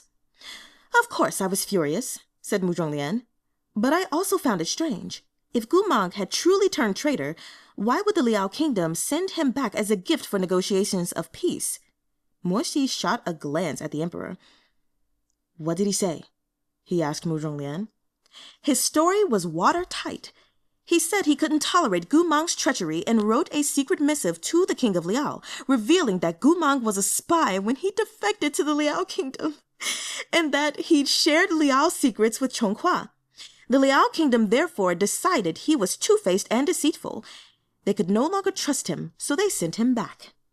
Murong Lian took another drag of ephemera before continuing. Murong Chun told me Gumang was a coward afraid of death. He had sensed the motives of the Liao Kingdom before they moved to capture him. To parley for his safety, Gumang wrote to His Imperial Majesty, claiming he'd found the secret chamber where the Liao Kingdom was gestating the Demonblood beast, and that he'd seen the juvenile form of the creature within. He was willing to use his soul to seal the beast and secretly bring it back to His Imperial Majesty in exchange for keeping his life. I completely trusted His Imperial Majesty and utterly hated Gumang. In my rage, I asked him if we seriously planned to accept this traitor's demands. That's when His Imperial Majesty told me Gumang had undergone black magic tempering. No one knew what kind of demon he might become if we rashly killed him, so our hands were tied. He therefore agreed to Gumang's proposal. but he requested that I do 2 things. The first was to secretly meet with Mang before the squadron transporting him entered the city and force him to hand over the soul box in which the Demonblood beast was sealed. And the second? Asked Morsi. The second was the pill. For Mang to have risen to such heights from his lowly birth was evidence of his ruthlessness and cunning, he said. We couldn't kill him due to the risk of black magic mutation, but if we allowed him to remain lucid, his lies would continue to influence those around him, the jailer, the overseer, so on and so forth. Who knew what story he would spin with his skills? We had to destroy his mind and take his memories. This was the purpose of the pill. He ordered me to make Mang take it after he handed over the Demonblood beast soul box. Morsi's fingernails sank deep into his palms as these truths from the past floated up to the surface. The spider silk web of deception the Emperor had spun was at last revealed, an inescapable net trapping them all within. He asked, voice low, "But when you met with Mang, did he not tell you the truth?"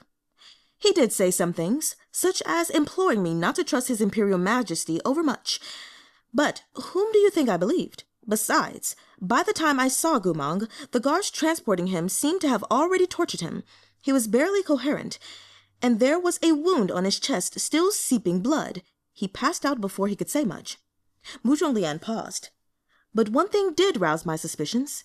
In addition to the soul box sealing the Demonblood beast, he gave me something else. He told me to safeguard it. Then find a chance to destroy it if I could. He said His Imperial Majesty mustn't learn of it no matter what." "What did he give to you?" asked Murong Mangta. He didn't immediately respond. Instead, he looked up at Murong Chun on his lofty throne. "Your Imperial Majesty, you went to so much trouble sending Morsi to bring you another wisp of the Demonblood beast soul from Data City before you could refine this chimera monster of yours. It's because you still can't open the original soul box Mang presented to you, right?" He burst into laughter. "Why do you think you can't open it?" At this point, it was futile to keep pretending. Murong Chun glowered. "Why?" Murong Lian exhaled misty smoke and replied carelessly. "Because Mang forged that box with one of his souls, and he made some unique adjustments to it. You can't open it without the key." "Is it the ring? I don't know." "The key. That's what Mang asked you to keep safe," Mangta exclaimed. "Correct," Murong Lian said. "Back then, I decided to keep this matter to myself." He looked dispassionately at Murong Chun. "Your Imperial Majesty couldn't open the soul box you took such pains to procure. You must have studied it for a long time without any success. It's a good thing I'm a suspicious person. I knew you were crafty, and I didn't fully trust you. Otherwise, you might have turned everyone in Chonghua into carved wooden puppets shortly after Mang returned to the capital." Murong Chun stared at Murong Lian and ground his teeth. He burst into peals of ruthless laughter. "Murong Lian! Murong Lian, you trusted neither Mang nor I since the start." "That's right," Murong Lian replied carelessly. "Have you ever trusted anyone?" "In this, you and I are the same, Murong Chun," Murong Lian said indifferently. "We're both the type who trusts no one but ourselves." With this, his expression went distant. "This farce has gone on long enough. It's time to kiss your dream of conquering the 9 provinces goodbye. I destroyed Mang's key long ago." Murong Chun laughed for a long time. When the sound finally stopped echoing, he stared at Murong Lian through scarlet eyes. His gaze swept over the assembled crowd. Morsi, Mang, Murong Mangta, along with the rest of the subjects. At last, with an expression as foreboding as a resentful spirit's, he asked, "Murong Lian, after so many years of study, do you really presume we never found an alternative method to open the soul box Mang sealed?" Chapter 182. Insanity. Murong Lian laughed derisively. "If your Imperial Majesty could open the box, why would your Imperial Majesty have bothered to snatch the remnant of the Demonblood beast's soul from Data? Besides, the Liao Kingdom has already reared a new Demonblood beast. All it needs is a piece of soul and a source of power. If your Imperial Majesty were to open the soul box now, you'd gain nothing. Instead, you'd only make the Liao Kingdom's beast more powerful and hasten its revival. Murong Lian paused. You wouldn't be so stupid as to toil for someone else's gain. Huh. That depends on whom we are toiling for. Oh my god. Murong Chun's eyes were like two pools of venom, cruel and sharp. Murong Lian, you know me. We've always despised traitors more than we feared outside threats. Murong Lian's expression flickered. The emperor had lived in the shadow of that oracle's curse since he was young and was constantly wary of those around him. Most of the blood that stained his fangs belonged to his brothers and comrades. He was even insane enough to attempt black magic curses for controlling his subjects and making everyone subservient to his command. Even so, Murong Lian had never thought Murong Chun would disregard the safety of all of Chonghua. What was there for a ruler to govern if the nation was gone? But he looked at Murong Chun's face and saw that hatred had overcome rationality. He had the air of someone ready to fight with no holds barred. Murong Lian couldn't suppress a sudden shiver of fear, though he didn't let it show. He replied coolly, "What do you plan to do?" "We should be asking you this question." Murong Chun shot back, hateful. "You hid your ambition for so many years. Wasn't it also you could profit from the struggles on both sides and overthrow us today?" He pointed toward the throne with a wave of his sleeves. "So that you could take our position and become the ruler of Chonghua?" "It really wasn't," said Murong Lian blandly. "I think your position is pretty stupid. What are you but a dusty old shrine? I have no interest in becoming an idol sculpted from clay." "Ha! Who would believe you?" scoffed Murong Chun. He raised a hand and formed a fist, crying sharply, "Unseal!" With that explosive shout, thunderous rumblings sounded from outside the hall. The crowd looked over in fear. Through the broken wall and open windows, they could see the highest building in Chonghua's imperial palace, the Golden Terrace, aglow with a blinding light. A colossal seal array in the shape of a pentacle floated above it, spinning carelessly as spiritual flames roared inward. A violent wind rose, whipping withered branches and rotten wood into the air as all the foliage around the Golden Terrace bent and buckled in the gale. That terrace on high, the emblem of fathomless glory for the subjects of Chonghua, that holy ground visible to the entire capital, was engulfed in flying shards of stone and dust. As the golden light steadily intensified, the pentacle seal opened. A box small enough to fit in one's palm, emitting dazzling radiance that belied its small size, flew out from a crack in the mountain to hover high in midair. "This is the soul box General Gu forged with his own souls," Mengzi murmured.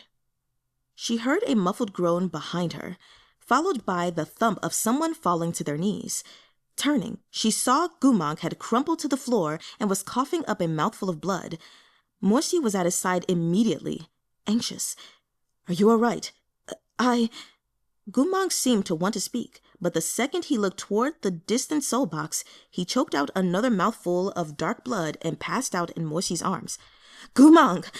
Mengzi, being a healer, saw at once what had happened.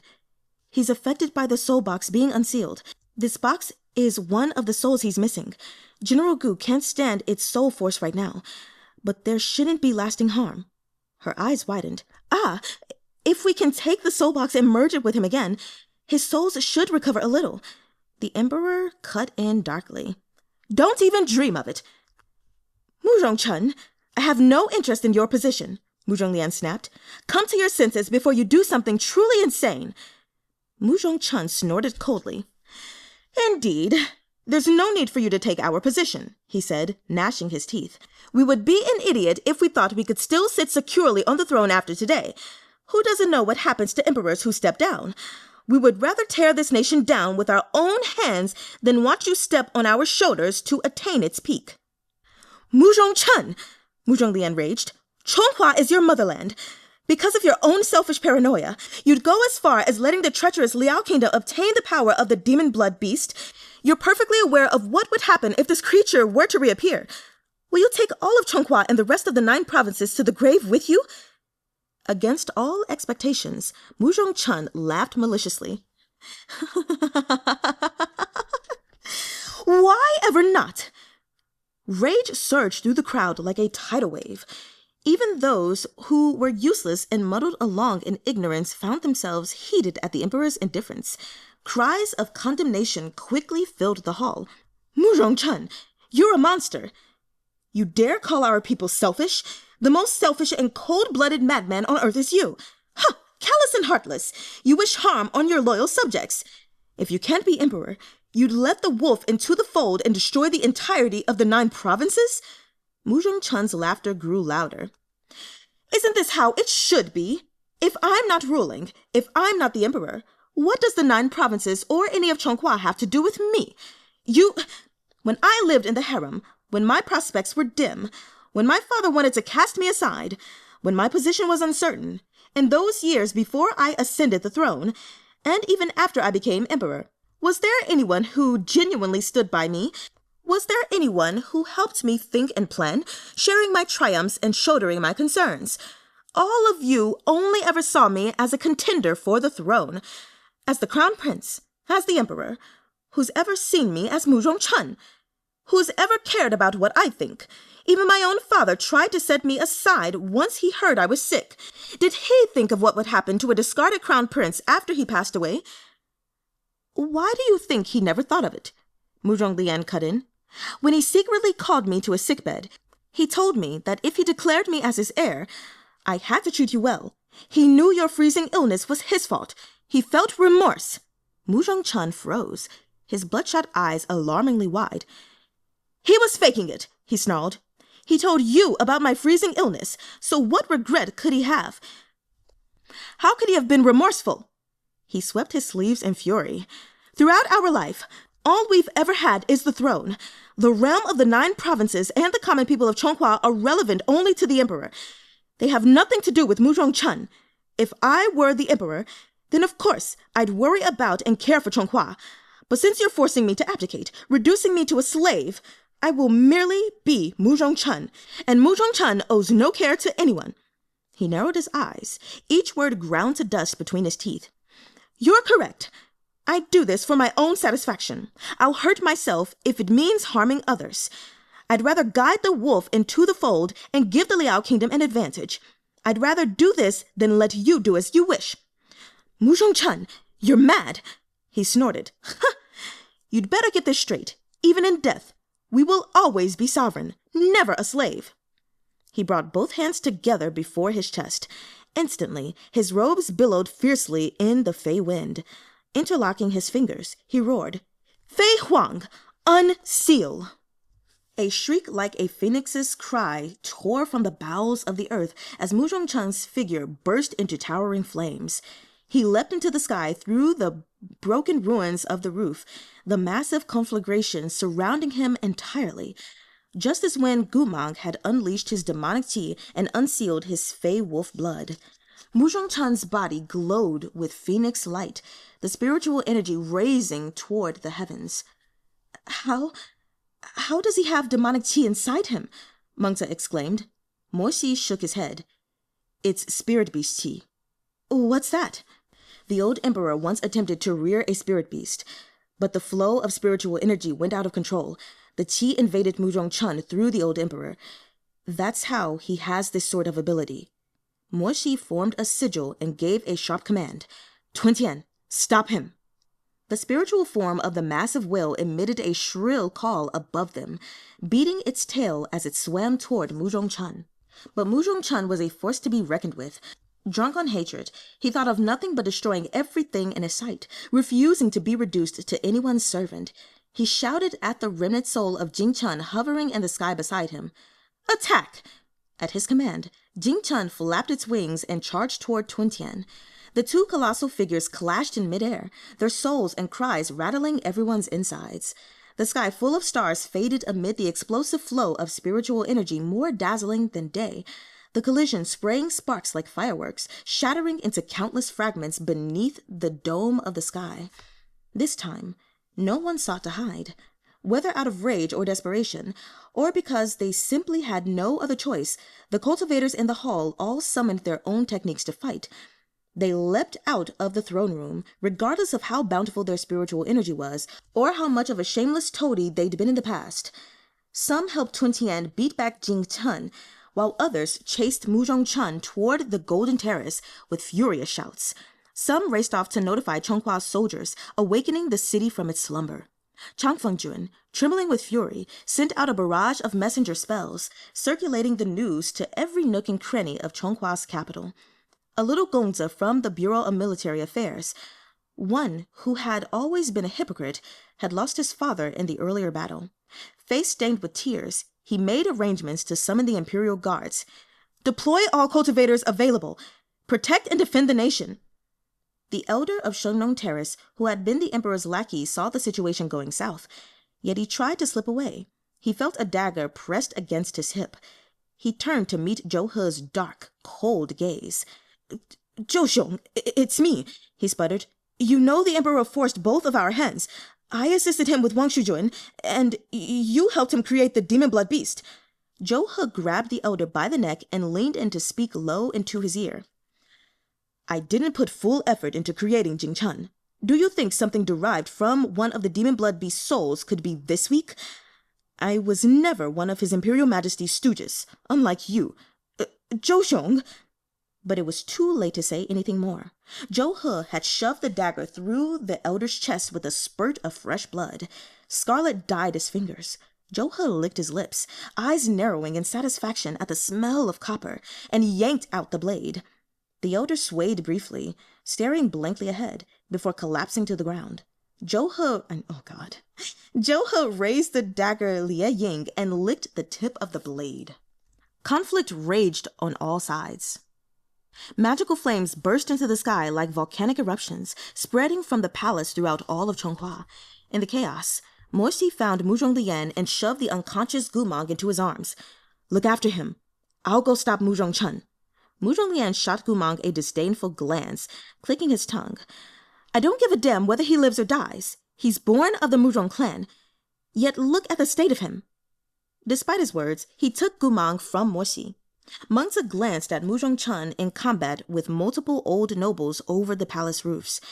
With his power now unsealed, Murong Chen was a formidable opponent.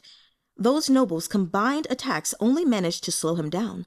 One strike from Murong Chen's blazing phoenix apparition, and the cultivators closest to him vomited blood and toppled, falling from the sky. "I'm afraid you won't be able to catch up," Mengzi said anxiously.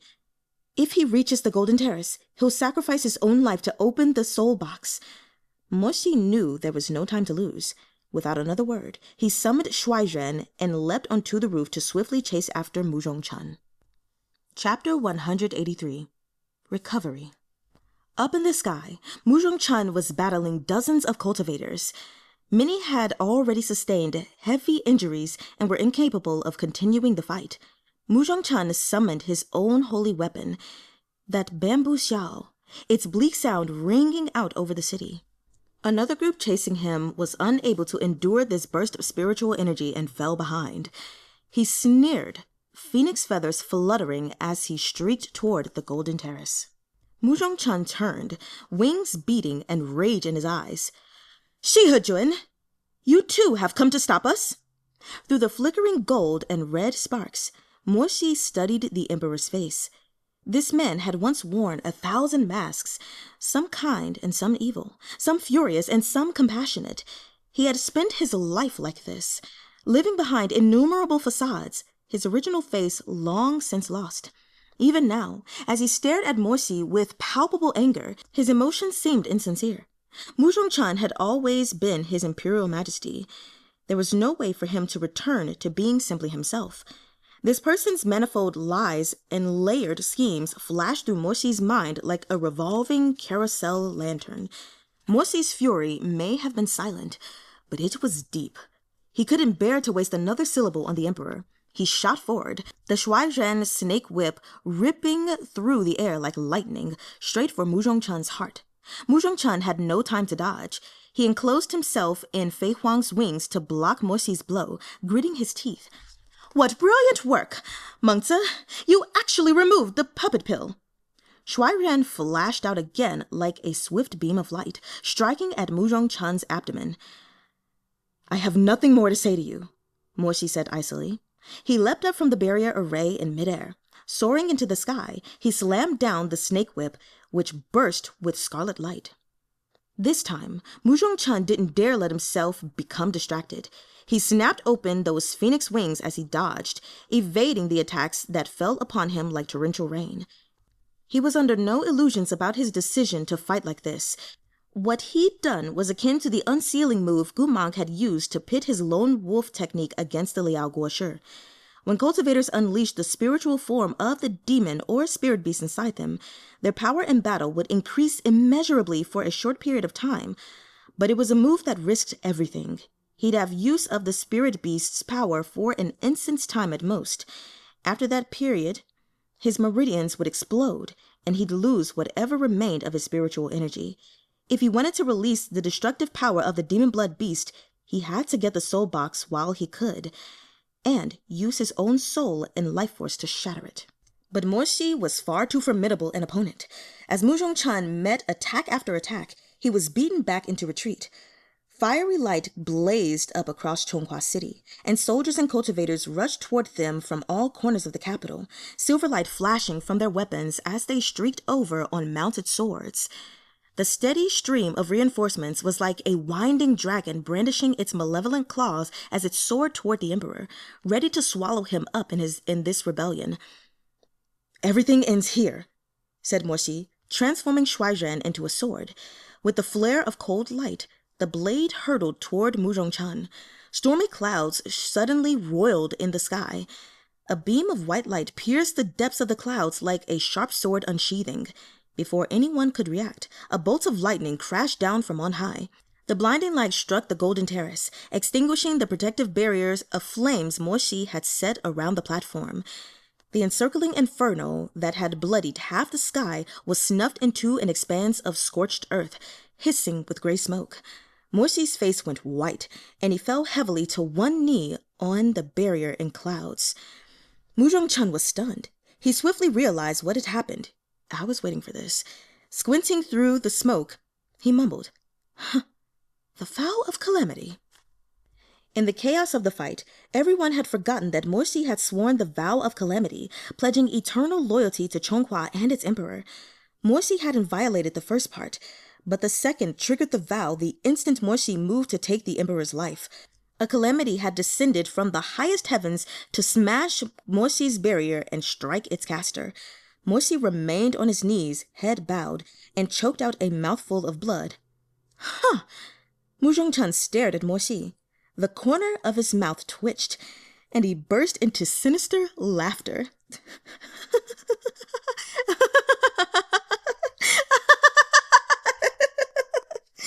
Now upended, he landed atop the golden terrace and came to stand before the gleaming soul box. The reinforcement troops converging from all sides had yet to arrive. The emperor's face was ghoulish, distorted by hatred and madness. Fireball, it's all thanks to you being so fixated on protecting your Gumanguga's subordinates that you took the vow of calamity. He reached out, hand hovering over the soul box, his face ghastly pale in the little box's halo of light. Remember this well. You had the power to stop us, but it was your past obsession that helped us push this disobedient nation into the depths of hell. Morsi struggled to his feet. Even if he was reduced to ashes by the heavenly calamity, he would stop Murong Chan from obtaining that box. But it was already too late. To maintain consciousness under the torrent of an ancient vow was a near impossible task. To defy the will of heaven even more so. The clouds above seemed to seethe with anger. Bolts of lightning hissed as they cracked across the sky, ready to touch down and reduce this hapless mortal to dust. Murong Chan brought his hands together, securely clasping the box from top to bottom. A beam of dazzling golden light shot up to the heavens, colliding with the storm raging in the sky. A furious clamor sounded, and the world flashed strangely, as if infinite vengeful ghosts were about to break through the shuddering earth. Choking, Morsi pushed past the restraints of the vow of calamity. Facing that brilliance that threatened to turn into countless sharp swords and pierce through him, he shot toward Murong Chun. "You can't." But Murong Chun had already flown into the skies. Holding the box sealing the power of the Demonblood beast, he poured his soul and life force into it. The little lily box that Gu Mang had condensed from his own soul wailed in his palms as cracks crawled over its surface. Murong Chun threw his head back, his laughter like an owl's chilling cries. He had perhaps never laughed so freely in his life, without the slightest concealment or affectation, without the slightest forethought or worry. He laughed long and loud in the whistling wind, looking down at this capital city that had imprisoned him all his life.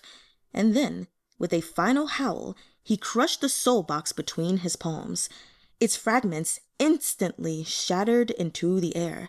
Black magic spiritual energy poured from the shattered soul box like a dark wave, surging out into the vast world, screaming in rage as it spread over the entirety of the realm. In a blink, the stars vanished and the moon was blotted out. The burst of energy devoured Murong Chun in an instant.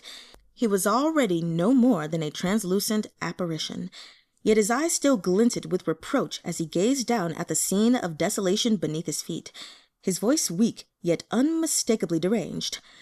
"Look, this is the choice you made, all of you. You refused to bend to our will and made our life impossible, so we will deprive you of all peace."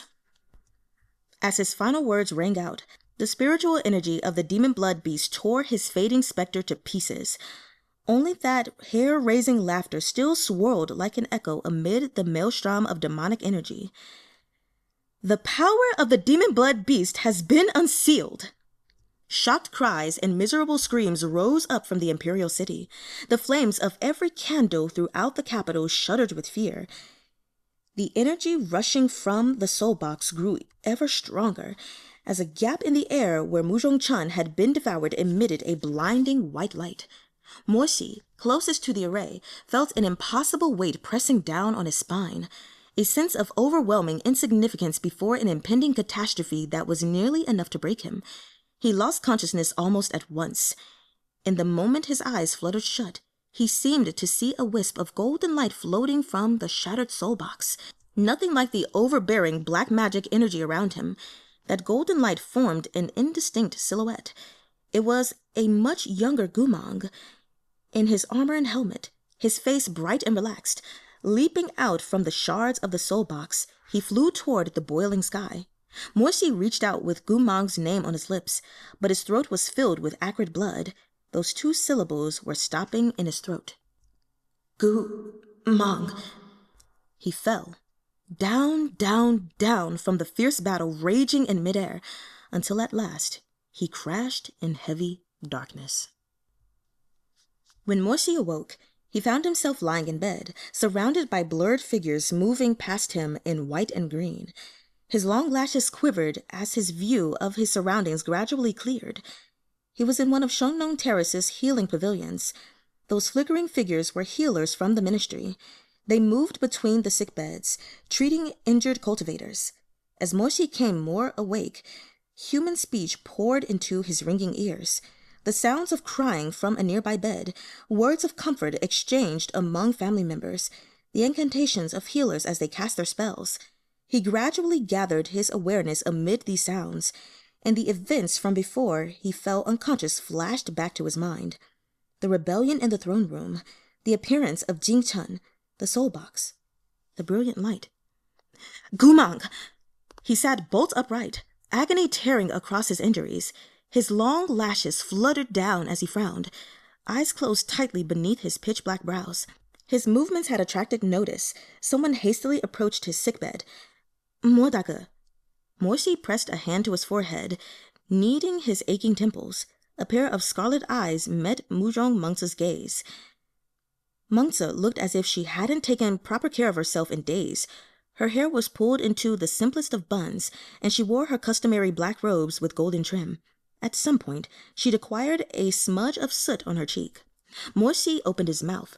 His throat was painfully dry, and he swallowed with difficulty. Only then could he speak with something approaching his normal tone. What's going on? Where's Gumang? What happened with the Demonblood beast, the Liao kingdom? Eyes moist, Mengzi glanced around. She hardly needed to say it. From this look, Moshi could guess Chonghua's current circumstances.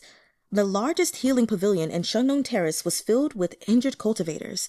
Some bore spell injuries or blade wounds, while others had been infected with black magic and were bound with spirit-locking chains to icy stone beds.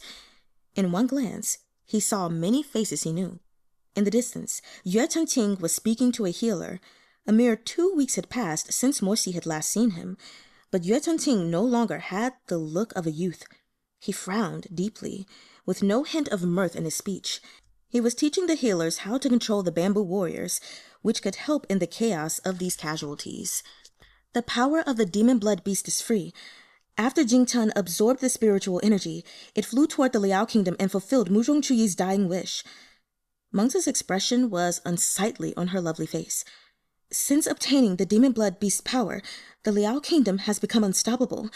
They've advanced to the walls of the capital city. Lian took command and has barely held them off for the last 7 days, but I'm afraid it won't last. We hear the Guosha of the Liao kingdom is about to leave seclusion. He was finishing Jingcheng's new refinement. Tomorrow, the Demonblood beast will likely walk the earth again. I've been asleep for 7 days? Asked Moshi. Mengzi nodded, then hastily added upon seeing his expression. Don't worry. Though the situation is dire, our defeat isn't certain. Didn't Preceptor Chun put a stop to the Demonblood beast's destruction back then? Lian is reconstructing the military forces in the capital. He's preparing 3 major armies and planning to meet Liao in battle tomorrow. Moshi closed his eyes. It doesn't matter how capable Muzhong Lian is. He can't command 3 major armies at once. No general can hold down 3 separate formations. But you're awake now, aren't you? Mengzi hesitated. You can command the Scarlet-Plumed Battalion. Lian will lead his usual troop of cultivators. And as for the Northern Frontier Army... She pursed her lips, eyes flashing with inscrutable emotion. Moshi blinked in confusion. Then, as if his heart already knew the answer, it began to race in his chest. He stared into Mengzi's eyes. What about the Northern Frontier Army? I have some good news. Mengzi seemed afraid of dealing him any further shock and lowered her voice. It was no use. Her message was like a drop of water landing in roiling oil, inevitably causing a violent splatter. Gumang, he... Lips parted slightly. Moshi stared fixedly at her, his voice almost inaudible. He what? He's completely recovered. His reputation has been cleared after this calamity. He returned to his position as commander of the Northern Frontier Army 3 days ago, and right now, he's training with his soldiers on the drill ground in preparation for tomorrow's battle. Moshi froze. Chapter 184. Your elder brother gives you the hero's ribbon. Heedless of his wounds, Moshi rushed to the drill ground. His conversation with Mengzi echoed ceaselessly in his ears along the way. After Murong Chun shattered the soul box with his life, the Demonblood beast's power scattered, and the soul Gumang had used to create the box also dispersed. According to all we know, a soul dispersed should fly into the vast world of the 9 provinces. It should be practically impossible to track down, but when we found you in the rubble of the Golden Terrace, it was hovering by your side, as if it retained some wisp of awareness and was guarding you within the debris. For a long time, Moshi was unable to speak. When he finally opened his mouth, his voice was unrecognizably hoarse. Then, what about the other soul? The soul he forged into the key for the soul box. Hadn't Muzhong Lian destroyed it? Lian didn't destroy it. He was lying. Think about it. Okay, so still possibly the ring. If Gumang created this key with the intention to have it destroyed, why bother with it in the first place? He could have just made the soul box impossible to open. At that time, Murong Chun was already mad, and the situation was volatile. He didn't notice the gaps in Lian's story, and neither did I, nor you. Afterward, Lian told me that when Gumang gave him the key, he had in fact not asked him to destroy it, but to find some way to annihilate the power of the Demonblood beast. He hoped that if Lian succeeded, he would open the box with the key and end the Demonblood beast once and for all. General Gu has always been cautious in his dealings. He knew sealing the Demonblood beast's power was different from destroying it. It's unfortunate Lian was so suspicious of General Gu's intentions and wasn't earnest in his investigation. When he did believe General Gu later, he had no chance to continue researching. After everything General Gu has sacrificed, the power of the Demonblood beast was still released. Murong Mansa closed her eyes and sighed. Lian hasn't said so, but I can tell. He blames himself. Morsi's head was ringing. He was still in poor condition. Though he hadn't been the one to end Murong Chun, his actions had still violated the vow of calamity. The backlash from the oath hadn't killed him, but his injuries were severe enough to render him unconscious for a full 7 days after the battle at the Golden Terrace. Yet it seemed his mind would always be clear when Gumang was concerned, no matter how exhausted or debilitated he was. Just as Gumang's soul had hovered around Morsi to protect him even when it was scattered. Their enduring bond was an instinctive habit for both of them. Morsi was only silent for a moment before he picked out the relevant details from his memories. It was the thumb ring, he said. Ha! I was right! What? The key was the thumb ring Murong Lian wore, Morsi muttered. That's why Murong Lian gave him the ring when ErHa wanted to destroy his mind. He knew it contained one of Gumang's souls, so it would help Gumang hold out longer. That's why every time Gumang's dog saw Murong Lian, he acted like he was seeing Gumang himself. He always liked to sniff the hand with the thumb ring. Morsi's lips trembled slightly. He found he couldn't go on. So this was the truth. He had always felt the path he and Gumang had taken was paved with too much suffering. When he had heard Murong Lian say in the throne room that one of Gumang's mortal souls had already been destroyed at his hands, Morsi had felt he might break down then and there. But although he understood Gumang would never recover, he had still given everything to stop Murong Chun from shattering the soul box. Beyond wanting to protect Chonghua, he had selfishly hoped there might be some method of retaining at least one mortal soul within the box. Even if Gumang would never be whole, it was better than nothing. He had struggled until he bled and bled again. Everything he'd experienced over the past 3 decades had taught him that asking for wholeness was too much. He would be content with shattered fragments. He was willing to spend the rest of his life piecing those shards back together, and would be satisfied with completion of this sort. But this time, for the first time, it was as if the heavens had witnessed his suffering and returned him something whole. 2 mortal souls. Gumang's 2 mortal souls were still here. He had them back, and he was fully recovered.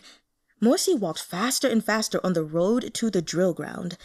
By the time he reached the field and saw the figure standing amid thousands, his vision was blurred with tears. Rarely did Morsi cry from sadness, but right now, he was happy.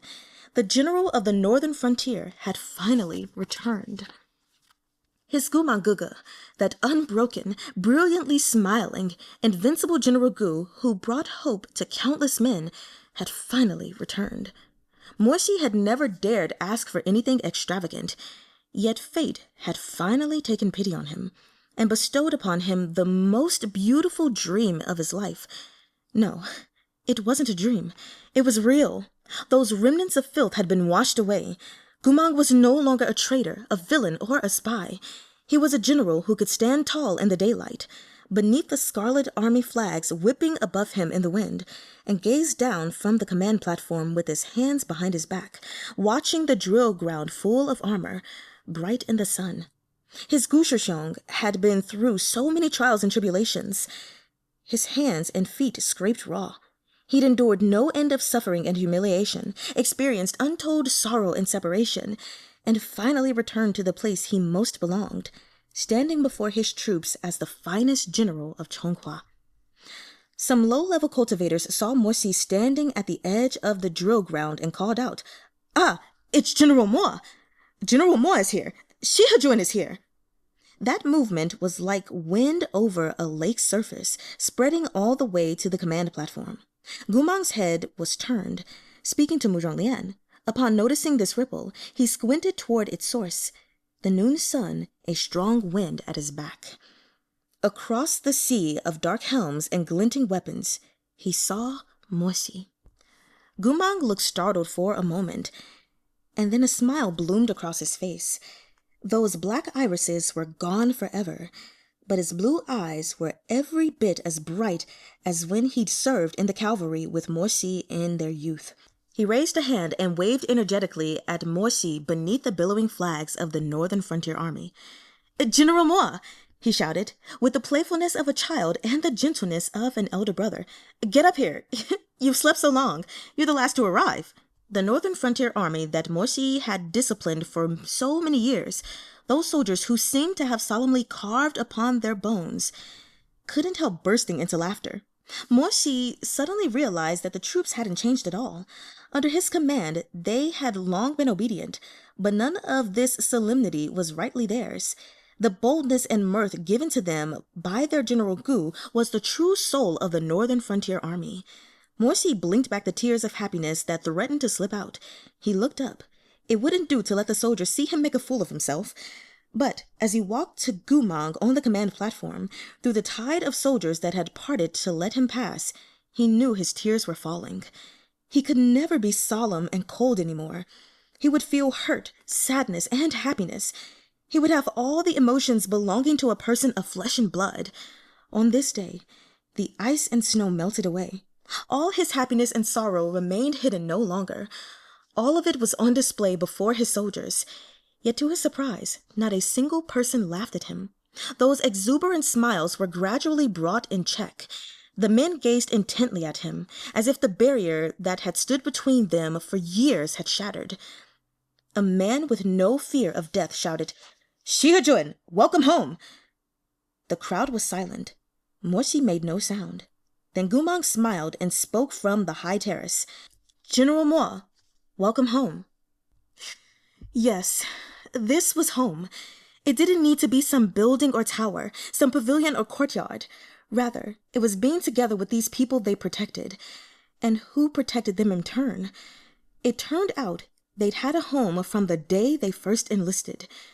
General Gu, General Moi, Murong Lian, who wore an expression of complete impatience but had absolutely no plans to leave.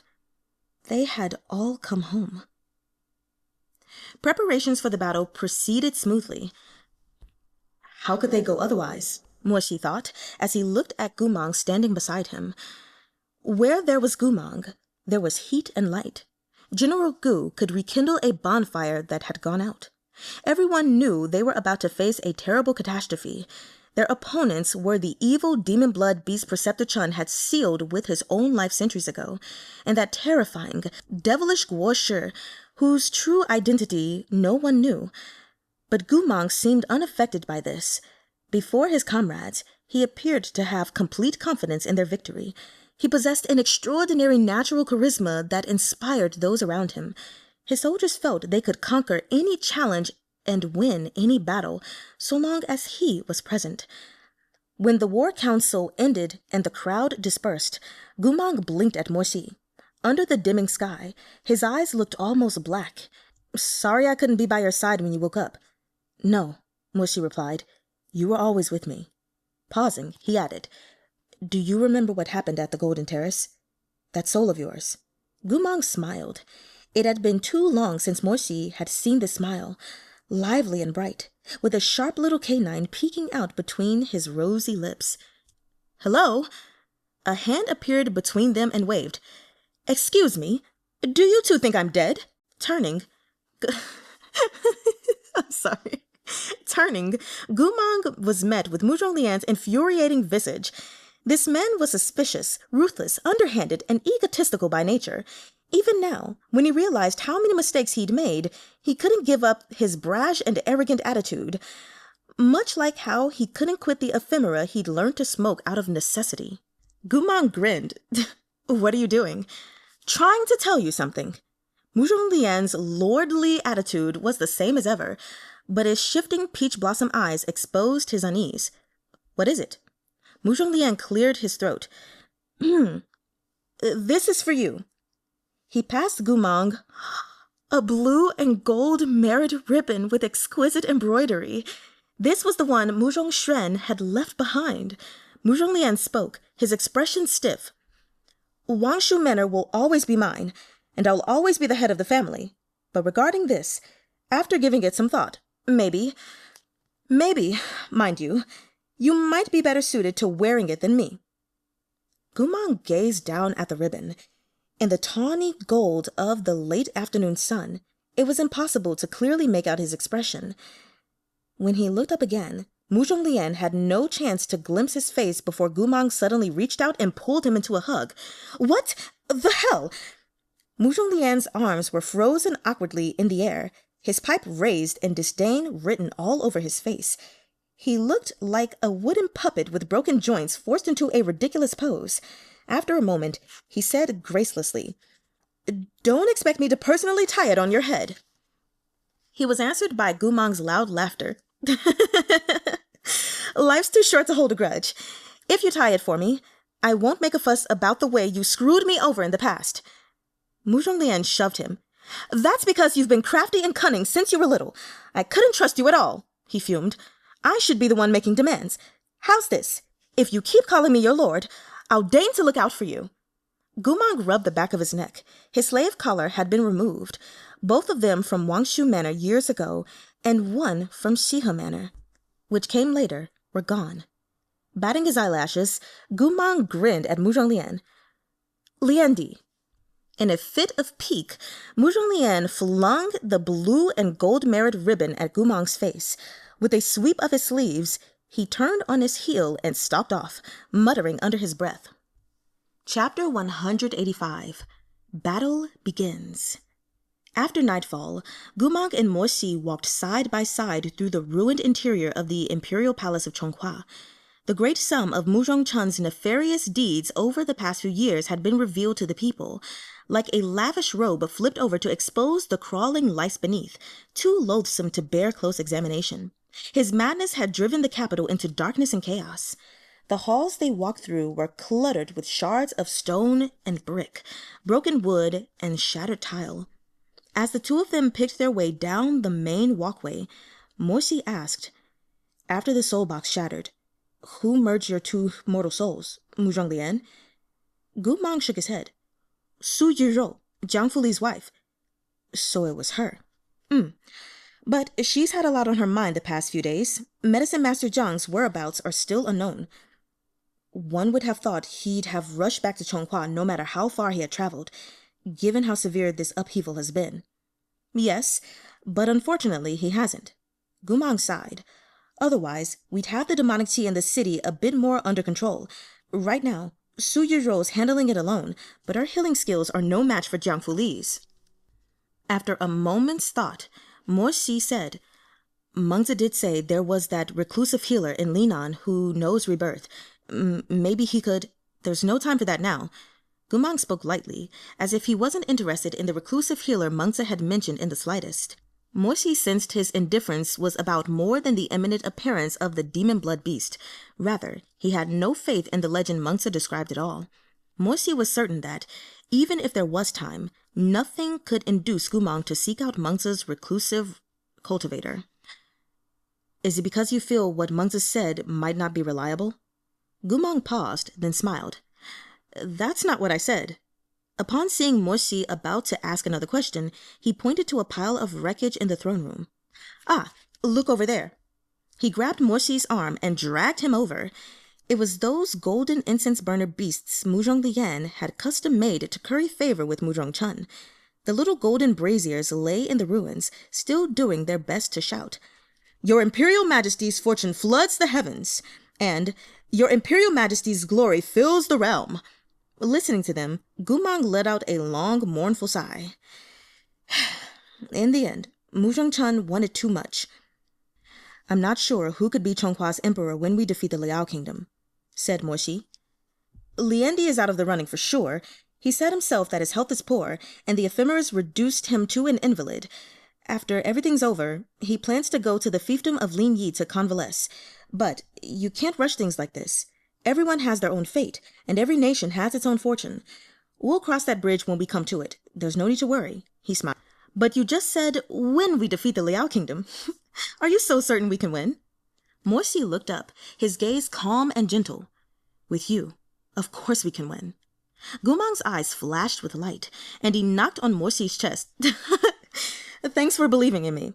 Well, I think I can win too. No one knows the Demonblood beast better than me. So you all have to listen to my orders in the battle tomorrow. This time, I'm the commander.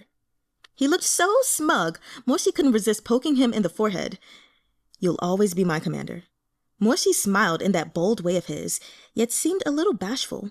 After a moment, he said, on that note, I feel like Su Yirou, she's a bit odd. How so?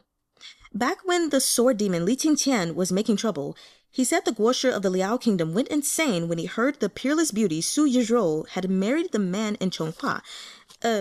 He found more than 100 women who resembled Su Yirou and sacrificed them all to that mountain. He said something like, what's so special about Su Yirou? He could have as many beauties like her as he wanted.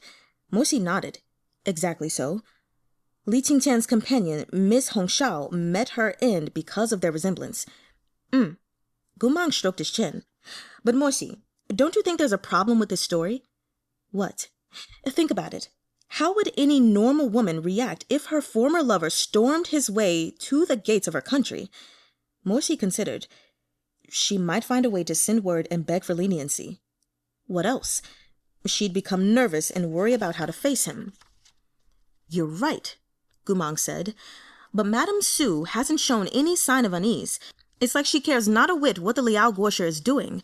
She only sends more people to look for Medicine Master Jiang. Perhaps she and the Liao Guoshi are a thing of the past. Now that she's Jiang Fuli's wife, it's reasonable for her to care more for Jiang Fuli's safety. Or Jiang Fuli is the Guoshi. No, I'm kidding. I'm totally kidding, you guys. I'm just throwing things out there. Let me keep reading. Gumang waggled a finger at him. Incorrect. He pinched Morsi's cheek with a grin. Look at you. Your moral standards are too high. You always assess people's feelings according to social ethics. Yes, Su Yirou is Jiang Fuli's wife, and I don't think she would betray Jiang Fuli. That's social ethics. But if Su Yirou's involvement with the Guoshi was as deep as Li Qingqian claimed, regardless of whether she's someone else's wife or mother, how could she ignore him when they met again as enemies? But Su Yirou doesn't care. Gumang continued. I've watched her over the last few days. It seems she only feels two things toward the Guoshi, fear and disgust. Gumang shook his head. That's not the attitude anyone would have toward a past lover. Looking at him, so serious, Morsi felt a touch of exasperation. And how would you know how the lady feels? Honestly, it's nothing to do with men or women. It's pure human nature. Gumang paused. Think of it like this. When you thought I defected, before the battle at Dongting Lake, when you knew you were about to see me after I committed treason, how did you feel? Morsi blinked. It was definitely more than fear or disgust, right? Of course, even now, Morsi could recall it with searing clarity, profound pain and profound hope. Gumang's shadow dogging his days and haunting his nights, as if he was drowning in past tenderness, blinded by the unknown that lay before him. Morsi lowered his lashes and sighed. I see what you mean. So there's something off about Madame Su. I have 3 guesses, said Gumang. First, Madame Su knows some secrets about the Liao Guoshi that outsiders don't. The second, Madame Su never reciprocated his feelings at all, and the Guoshi drove himself crazy all on his own. And the third? The third, Gumang said. Perhaps Li Qingqian misunderstood the Guoshi's motives. His ideas about the Guoshi and Madame Su were wrong from the beginning. Morsi widened his eyes. Gumang tapped his chin. To be honest, I'm leaning toward the third possibility. When we dealt with Li Qingqian, the sword demon dispersed after he saw Su Yirou's face and she whispered something to him. I think the third is most likely. Su Yirou probably dispelled the assumption behind Li Qingqian's obsession with her, which was what turned him into a sword demon in the first place. That's why he thought it was all too ridiculous and dispersed into ashes the instant his willpower dissolved. How else could she break his mind with just her face and a few words? Morsi thought it over and nodded. It makes sense. Any further elaboration was cut off by a distant rumble of thunder. They both turned on reflex. A massive vortex of storm clouds had gathered overhead. Its dark center shot through with forking lightning.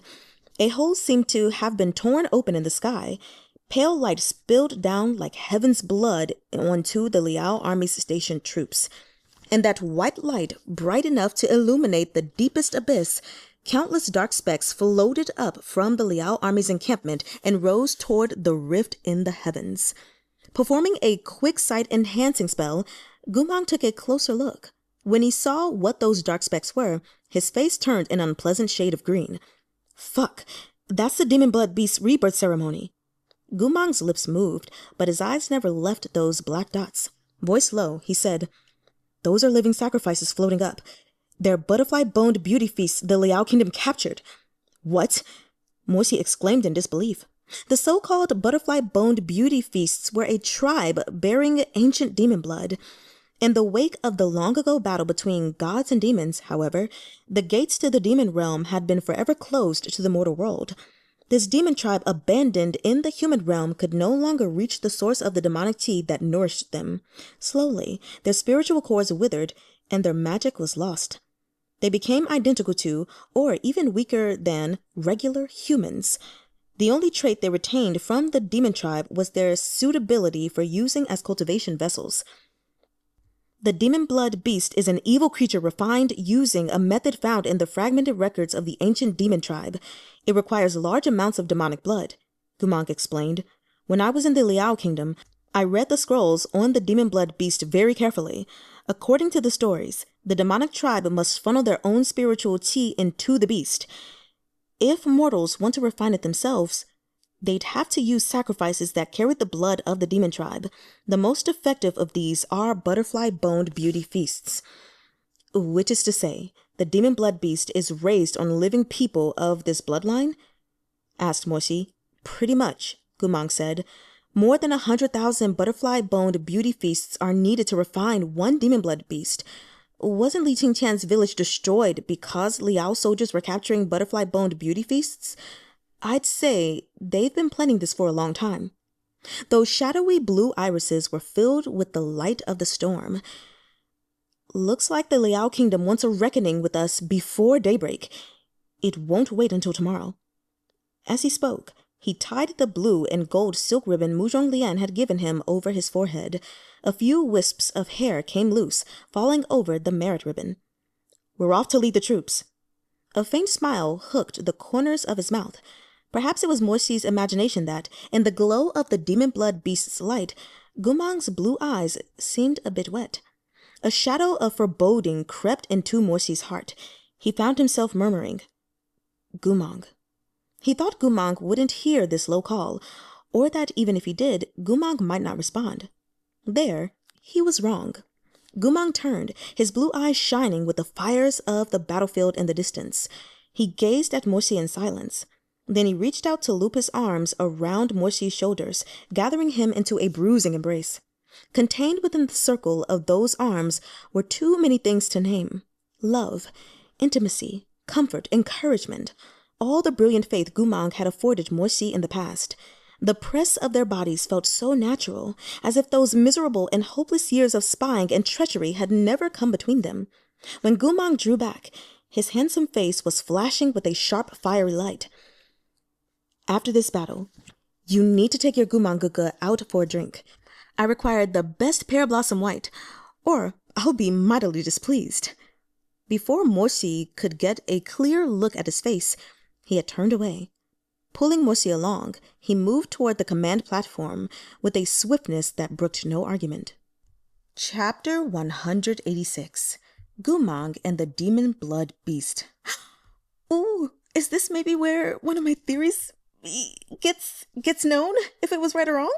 Okay, anyway. Though their generals had estimated the final battle would come the next day, everyone knew it was a guess. The war between Chonghua and Liao was like a firecracker whose fuse had been lit, ready to detonate at any moment. No one was thus surprised when Gumang called an urgent assembly. Many soldiers had run to the drill ground unbidden the instant that ghoulish light had appeared. They knew they'd have no sleep tonight. They'd meet Liao in their first major battle before dawn. If they could kill the Demonblood beast as it emerged, the Liao army would retreat on its own. If they couldn't... Of course we can. So Mang, their commander, had said. He hadn't said it like an order, but a promise.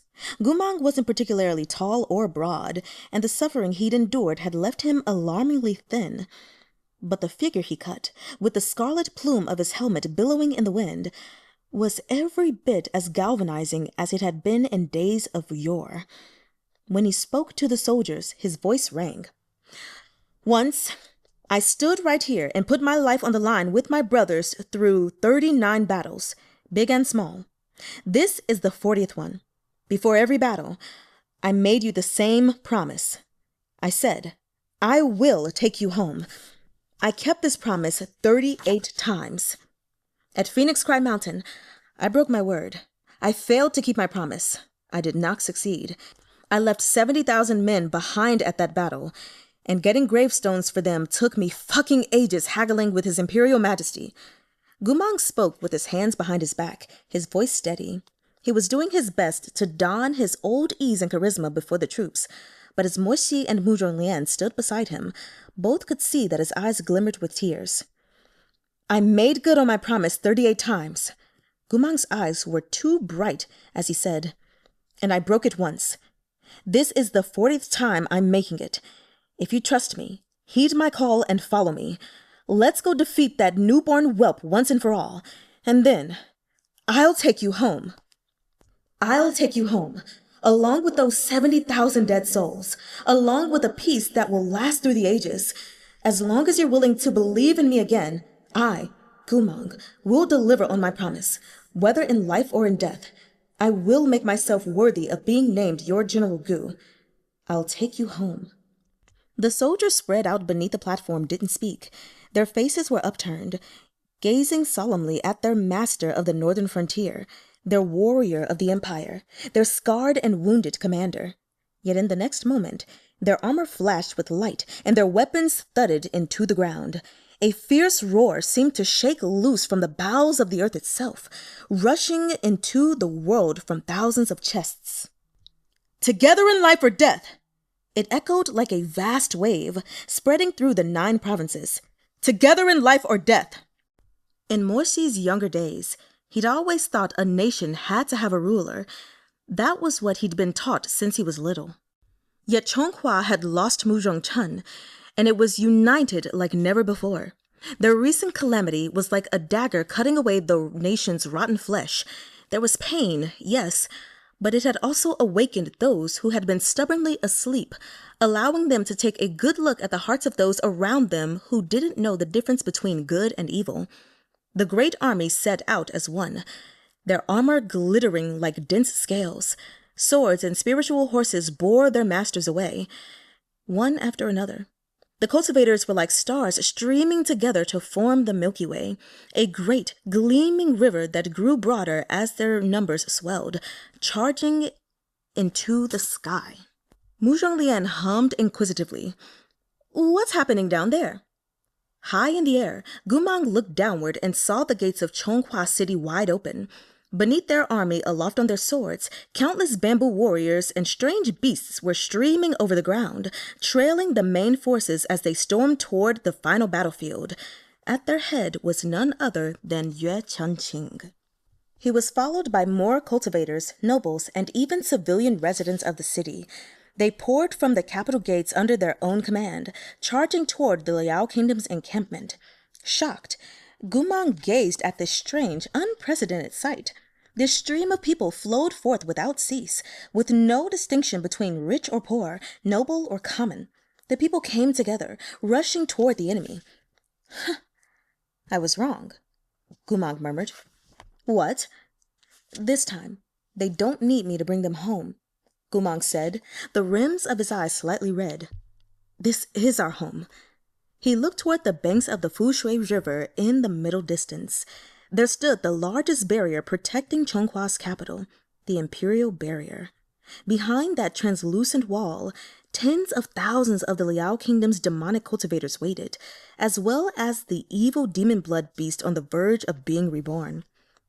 Gumang brought his fingertips together and urged his sword on faster, rushing toward the lake where they would make their final stand. In the dark, the Liao Kingdom's resurrection array shone more and more clearly. It was absorbing the sacrificed lives of the other side of the great Fushui River, emitting a light that grew brighter as they watched. A massive ghostly silhouette had risen in the middle of the formation, as lofty as a mountain peak. The form of the Demonblood beast as it was resurrected. Gumang hovered at the edge of the imperial barrier, his robes fluttering as he gazed at the fledgling form of this massive beast. His temples throbbed. The vision that Chuntang from centuries ago flashed before his eyes once more.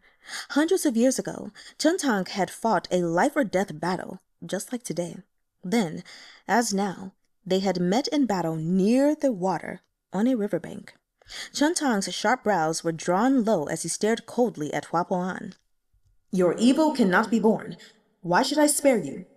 The agony ripping through Gumang's head forced him to close his eyes. The vision differed from the ones he'd had before. Now that he had his memories and his mind, he understood why he saw visions of Chuntang from centuries in the past. 8 years ago, he had entered the Liao Kingdom under orders from his emperor and uncovered its black magic secrets, in particular those related to the Demonblood beast. He had spent a frightfully long time regaining the trust of the Demonblood beast's highest rank overseer and built a close relationship with him. During that time, Gumang had gone often to look at what remained of the Demonblood beast's vital spirit. Although back then the Demonblood beast was only a cloud of damaged silvery fog without its souls, powers, or memories, Gumang had felt its potent, malevolent energy. Guxiong, take a look. We've spent years thinking up ways to make the beast up again. Once it recovers, all of the 9 provinces will fall before our great Liao Kingdom. Gumang had stared at that silvery fog and smiled without batting an eye. Oh, yes. The overseer hadn't been exaggerating. The Demonblood beast's return to life would be a catastrophe. If even the 27 nations of the cultivation realm banded together to resist it, the casualties would be unimaginable. At the time, Gumang hadn't yet discovered his own emperor's true intent, but he knew that a terrifying killing weapon like the Demonblood beast would be a terrible danger no matter which country or person possessed it. Although he might help his emperor strategize means of seizing the Demonblood beast, he wouldn't hand over that kind of power to Murong Chun so easily no matter how much he trusted him. The first time Gumang saw the Demonblood beast's silvery mist rise in the Liao Kingdom's secret chamber, he'd already wondered if there was a method to guarantee the outcome he wanted. If there came a day when the Demonblood beast was reborn, whether resurrected by the Liao Kingdom and loyal to Liao, or recovered by Chonghua and allegiant to Chonghua, he wished to be able to destroy it with the least possible sacrifice. That would be the safest way for everyone. In the days and nights that followed, Gumang thought through many possible hypotheticals, but in the end, he could only see one path forward, the heart resonance technique. Well, I don't know what it is, but I don't like the sound of it. It wasn't a particularly complex or extraordinary magic. In fact, his goal when he'd first developed this technique was childishly naive. He'd once had an excessively beautiful dream. Despite knowing how vast and uncertain his future was, he'd still hoped to share a life with his little Shirdi. It would be just as they used to talk about, half in jest. They'd have a home together, with a couple cats or dogs, and plant a peach tree in the courtyard. They'd shed their armor and return to the fields together, grow old together, die together. And even though he knew it was impossible, Gumang couldn't stop himself from secretly creating this heart resonance technique. Using this magic, he could share his mind with Moshi. As long as they both were willing, they could see all sorts of things that had happened in each other's past. They could share each other's memories, feelings, wishes, their whole lives. It was a spell that required limitless trust and intimacy, absurdly idealistic. Gumang had never thought he'd actually make use of it. He had only been playing, bleeding off some of his own beautiful reveries. But back then, as he stood before the Demonblood beast's inchoate form, he understood. His destiny had already been written. The first and last use of the heart resonance technique wouldn't be one of companionship, but a farewell. While the Demonblood beast was weak, he took the chance to stealthily cast this spell onto its spiritual form. The instant he'd activated the technique, he'd felt darkness rush into his bloodstream like the tide. The black magic spells carved upon his bones were roused by the Demonblood beast, and the demonic chi surged into his body. This was the Demonblood beast's filthy life, the evil creature's soul, forged from the lives of countless sacrifices. Butterfly-boned beauty feasts and commoners alike lived within him. At that moment, he'd seemed to become one with it. He saw how Hua Po-an refined the beast hundreds of years ago, using a ravine as the crucible, heavenly lightning as the flame, and tens of thousands of living people as the raw matter. At last, he succeeded in creating this fiendish and wicked creature. Its howls rent the sky. He was it, and it was he. Through the Demonblood beast's eyes, Gumang saw the past. He saw Hua Po-an standing before the demon refining peak, saw that ghoulish face from hundreds of years ago. The ruler of Chonghua reduced me to a slave while elevating his Murong clan as nobles. How ridiculous! Hua Po-an had once whispered to the fledgling form of the Demonblood beast, pouring all of his hatred into it. For as long as I can remember, I've always wondered this. Why was I a low-born servant while others were born into wealth? Those nasty old men told me that this was my destiny, that my life was fated to be like this. But is that true? I worked harder than those nobles. I have more innate talent than any of them. What kind of destiny is this? Is this not strange? Hua Po-an's features twisted and warped. Such an evil beast could only have been born from such virulent hate. Jing-chun, did you know, when I was a slave, I read many books in Chonghua's Cultivation Academy. I dug deep down to the roots of this nation, little by little. I wanted to know why those named Murong were nobles while we, beneath them, were servants. Yet when I found my answer, I couldn't bear it. Shall I tell you? Long, long ago, Chonghua was founded by two brothers, both generals. Side by side, they led their soldiers and conquered a vast territory to create this nation. They reduced the rebellious denizens of the countries they conquered to slaves and stripped them of their right to cultivate so they could never take up arms and overthrow the new nation they'd built. But the killing never came to an end. One mountain wasn't enough for two tigers. Those brothers had faced death together. Yet after the temporary peace bought by their conquest, they reached a stalemate. Who would rule?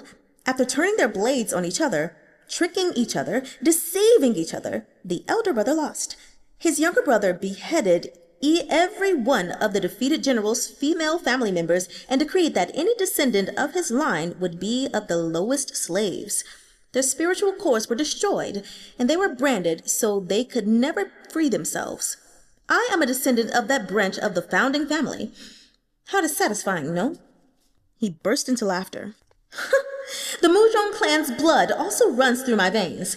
But because of one man's failure, one man's selfishness, and two men's conflict, I was born in this state, into a lowly life where I don't even know my own surname. Hua Po-an said bitterly. Tell me, were you in my place? Could you make peace with this? The Demonblood beast Jing-chun shot up a beam of fiery light from the crucible, as if in answer to his question. Hua Po-an's eyes shone brighter.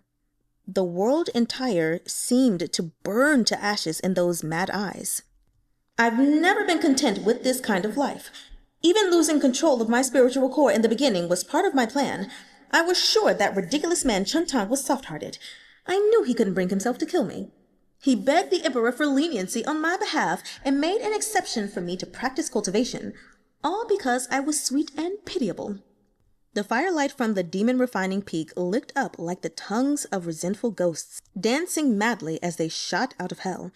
It lit Hua Po-an's face, revealing greed, hatred, ambition. Gumang saw the Demonblood beast's first glimpse of the human world, the image Hua Po-an immersed the creature in. Jing-chun, I created you to help me reclaim Chonghua. I, too, can be king of this nation. The Demonblood beast was an evil creature forged from hatred and greed. The flesh of dead men had become its flesh, and Hua Po-an's mad ambition had become its ambition. When its evil heart resonated with Gumang's, that terrifying bloodthirstiness was nearly enough to drag Gumang with it into hell. Gumang had felt deep disgust, but he didn't sever the connection. Also he could... The bugles sounded and the drums of war thundered. Gumang turned to see the vast and majestic troops of Chonghua, his brothers and comrades, those men with whom he'd traversed life and death, those souls he'd promised to bring home, those soldiers who called him General Gu. Sparks swirled up from the battlefield, about to go up in the flames of war. His heart pounded, holding a secret known to no one else. Of course he could win. Of course he'd succeed. Who in the world knew the Demonblood beast better than he did? Even Hua Huan himself was merely its master. He hadn't shared its soul with it, merged his life with it. Defense cultivators, reinforce the Imperial barrier on both sides. Healers' squadrons should be the eye of the formation. Winged cavalry, disrupt the Liao troop formations on the north side. Northern Frontier Army, with me. Yes, sir. Gumang narrowed his eyes, looking down at the Liao encampment, their blades shining in the moonlight. Across the great surging river, across a barrier that stretched from the heavens down to the earth, the armies of Chonghua and Liao stood opposed. The Liao kingdom had been given plenty of time to prepare for Chonghua's attack, and assembled swiftly. Gumang looked out over the armor that shimmered like fish scales behind the barrier and knew the slaughter would begin as soon as he led his soldiers through this screen. He took a deep breath. Bathed in the pristine light of the moon, he commanded sharply, "We advance through the barrier." "Yes, sir." On his command, the cultivators of Chonghua swooped down like a great falcon. The moment they crossed the barrier, black magic spells from the enemy cultivators shot toward them like a sky full of bristling arrows. Countless black magic beasts were released from their keepers' hands. Black-winged corpse hounds and demonic falcons with venomous beaks barreling madly toward the cultivators of Chonghua like a chaotic swarm of poison darts. On the ground below, the bamboo warrior army led by Yue Chengqing rolled forward like a herd of hardy grassland horses. They forded the surging Fushui River that protected the city and streamed toward the Liao encampment on the opposite shore. Chonghua's vanguard was like a sharp knife hurled toward the Liao army's gleaming shield, the collision sending sparks flying as the dagger's point stabbed at the army's core. A pike struck from behind this shield.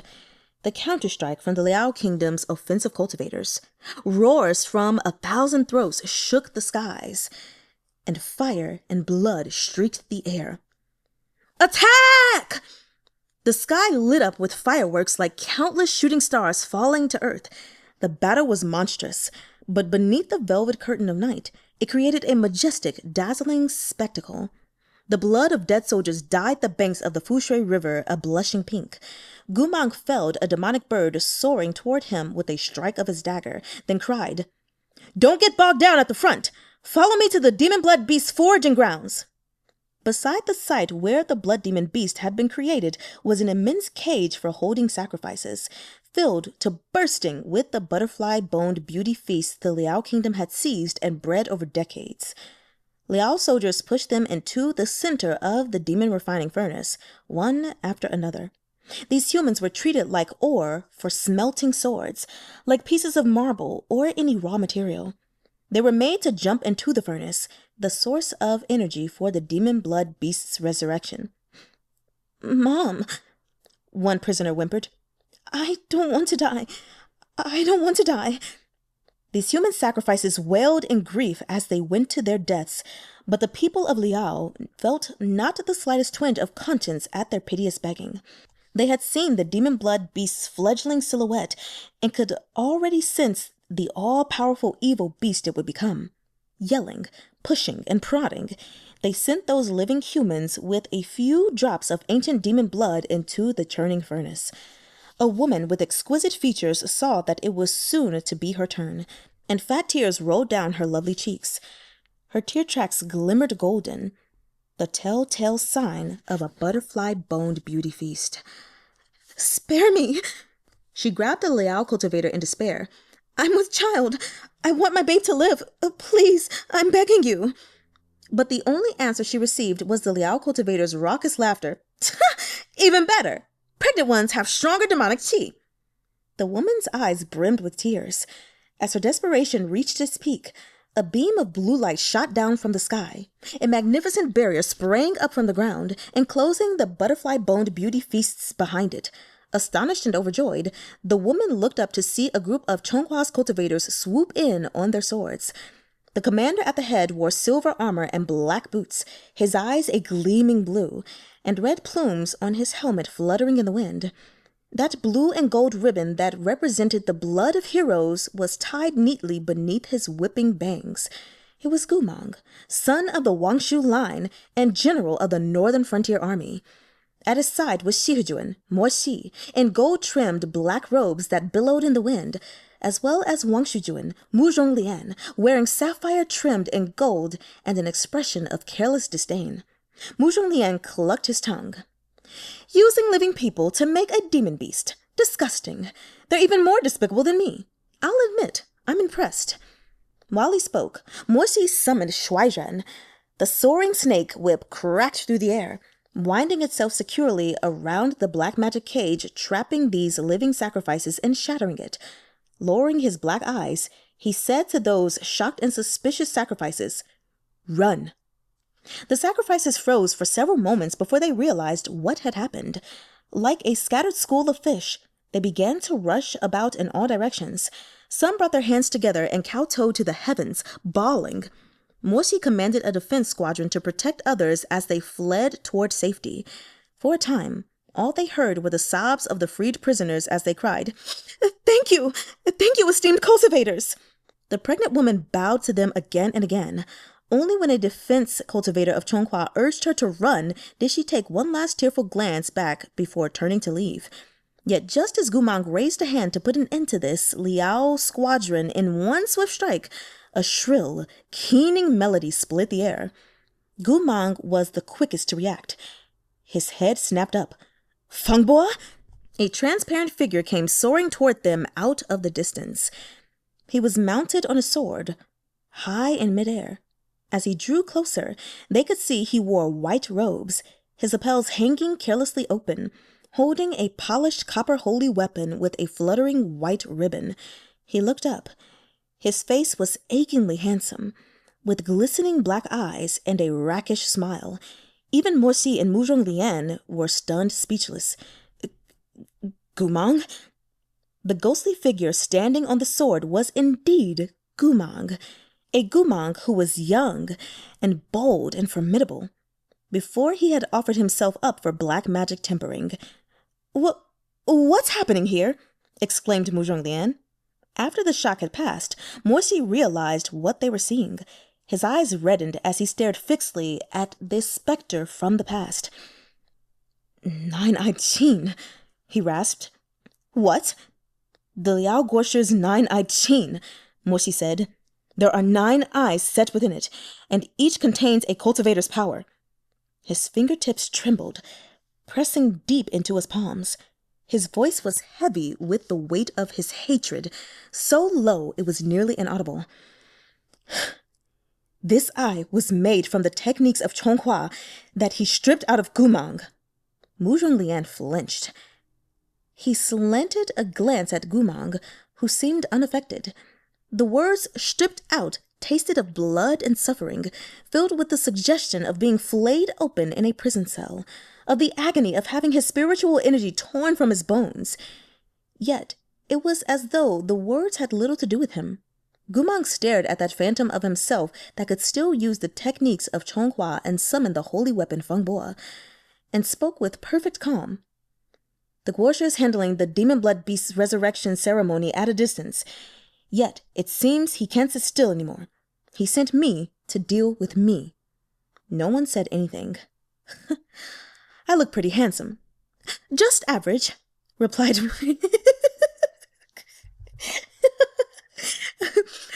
Murong Lian. Not quite as handsome as me. Mang chuckled. Before he could say more, he saw his phantom raise the suona, his fingertips poised over its holes. Mang knew that pose too well. Activate the soundproofing barriers, he shouted in worry. The cultivators behind him did as he commanded, but not everyone was fast enough. Only half of them had activated their barriers before the phantom Mang began to play. Ah! Though the sound of the Suwona was thin and reedy, it cut through the skies, descending upon the entirety of the assembled forces. Those who had managed to create their barrier formation screamed piteously, tumbling off their swords and plummeting to the ground. Some merely bled from every orifice, while others fell unconscious immediately. Gumang swore softly. Even if he'd recovered his mind, his spiritual energy was gone for good. All he could summon was the demonic dagger, deadly enough in one-on-one fights, but unable to hold a candle to the sound of Feng Bo in battle. The scene swiftly devolved into chaos. The demonic Liao Kingdom cultivators Chonghua's forces had held at bay exploded forward in retaliation, and the tides of the battle turned. A few Liao cultivators overtook the human sacrifices that had fallen behind and recaptured the screaming butterfly-boned beauty feasts, throwing them one by one into the spiritual energy furnace. The molten pool inside was already too dazzling to look at directly, and within the nearby resurrection array, the figure of the Demonblood beast grew more and more distinct. "More! Grab more!" A high-ranking Liao cultivator shouted frantically. "It's about to be reborn! It's about to be reborn! There's just a bit left!" Morsi reached for Twintian, but its power was far too much. He usually only summoned the weapon a handful of times per year, and he had already used that capacity to its limit. He and Twintian had both been depleted when he fought with Murong Chun. It wouldn't answer his call. It was then that Morsi heard another string of notes from behind him, a sound as capable of disrupting armies as Feng Bo. He and Gumang looked back in shock. The one playing this disruption music was Murong Lian. Yes! Use that musical cultivation, sir! Okay, you guys, we are officially stopping because I have read entirely too much. But I read all of this so that the remaining could be read in our live session. We officially have like 35 pages left to read. I was going to give you guys my thoughts and everything, but after reading for 2 hours and 45 minutes worth of content, all of my thoughts are a blur, and I'm not about to go through these notes right now. Oh my God. Can I say one more time? Oh my God. Just so much has happened, but it looks like it was looking like things were coming on the up and up, and oh my God. What do I even say right now? I don't know. This was a lot. I think this is the most chapters I've ever read in one sitting as well. It was literally 10 chapters. Let me see. 77, 78, 9, 80, 1, 2, 3, 4, 5, 6. I read 10 chapters to you guys. Oh my God. I hope you enjoyed them. Because the next time we convene, it is going to be to read the final chapters live together. And then the next day, we're going to do the live recap and discussion. So just as a reminder, I'm trying to get myself together, y'all. The live read-along of the final chapters is going to be this Saturday, October 11th at 10 a.m. Eastern Standard Time. And then on Sunday, the very next day, October 12th, we are going to have a live recap session of this novel in particular, Volume 6. Oh my God. Any other announcements? Also, on October the 19th, which is also a Sunday, starting at 10 a.m. Eastern Standard Time, we are going to do our live 1K celebration on YouTube. There's going to be lots of fun and games there, quizzes and looking at art and more.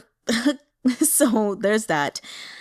I think I just can't talk anymore. I need some water. Twintian, come. Let me grab my hydration station. I love you all. Wa animen saranghe. Until next time.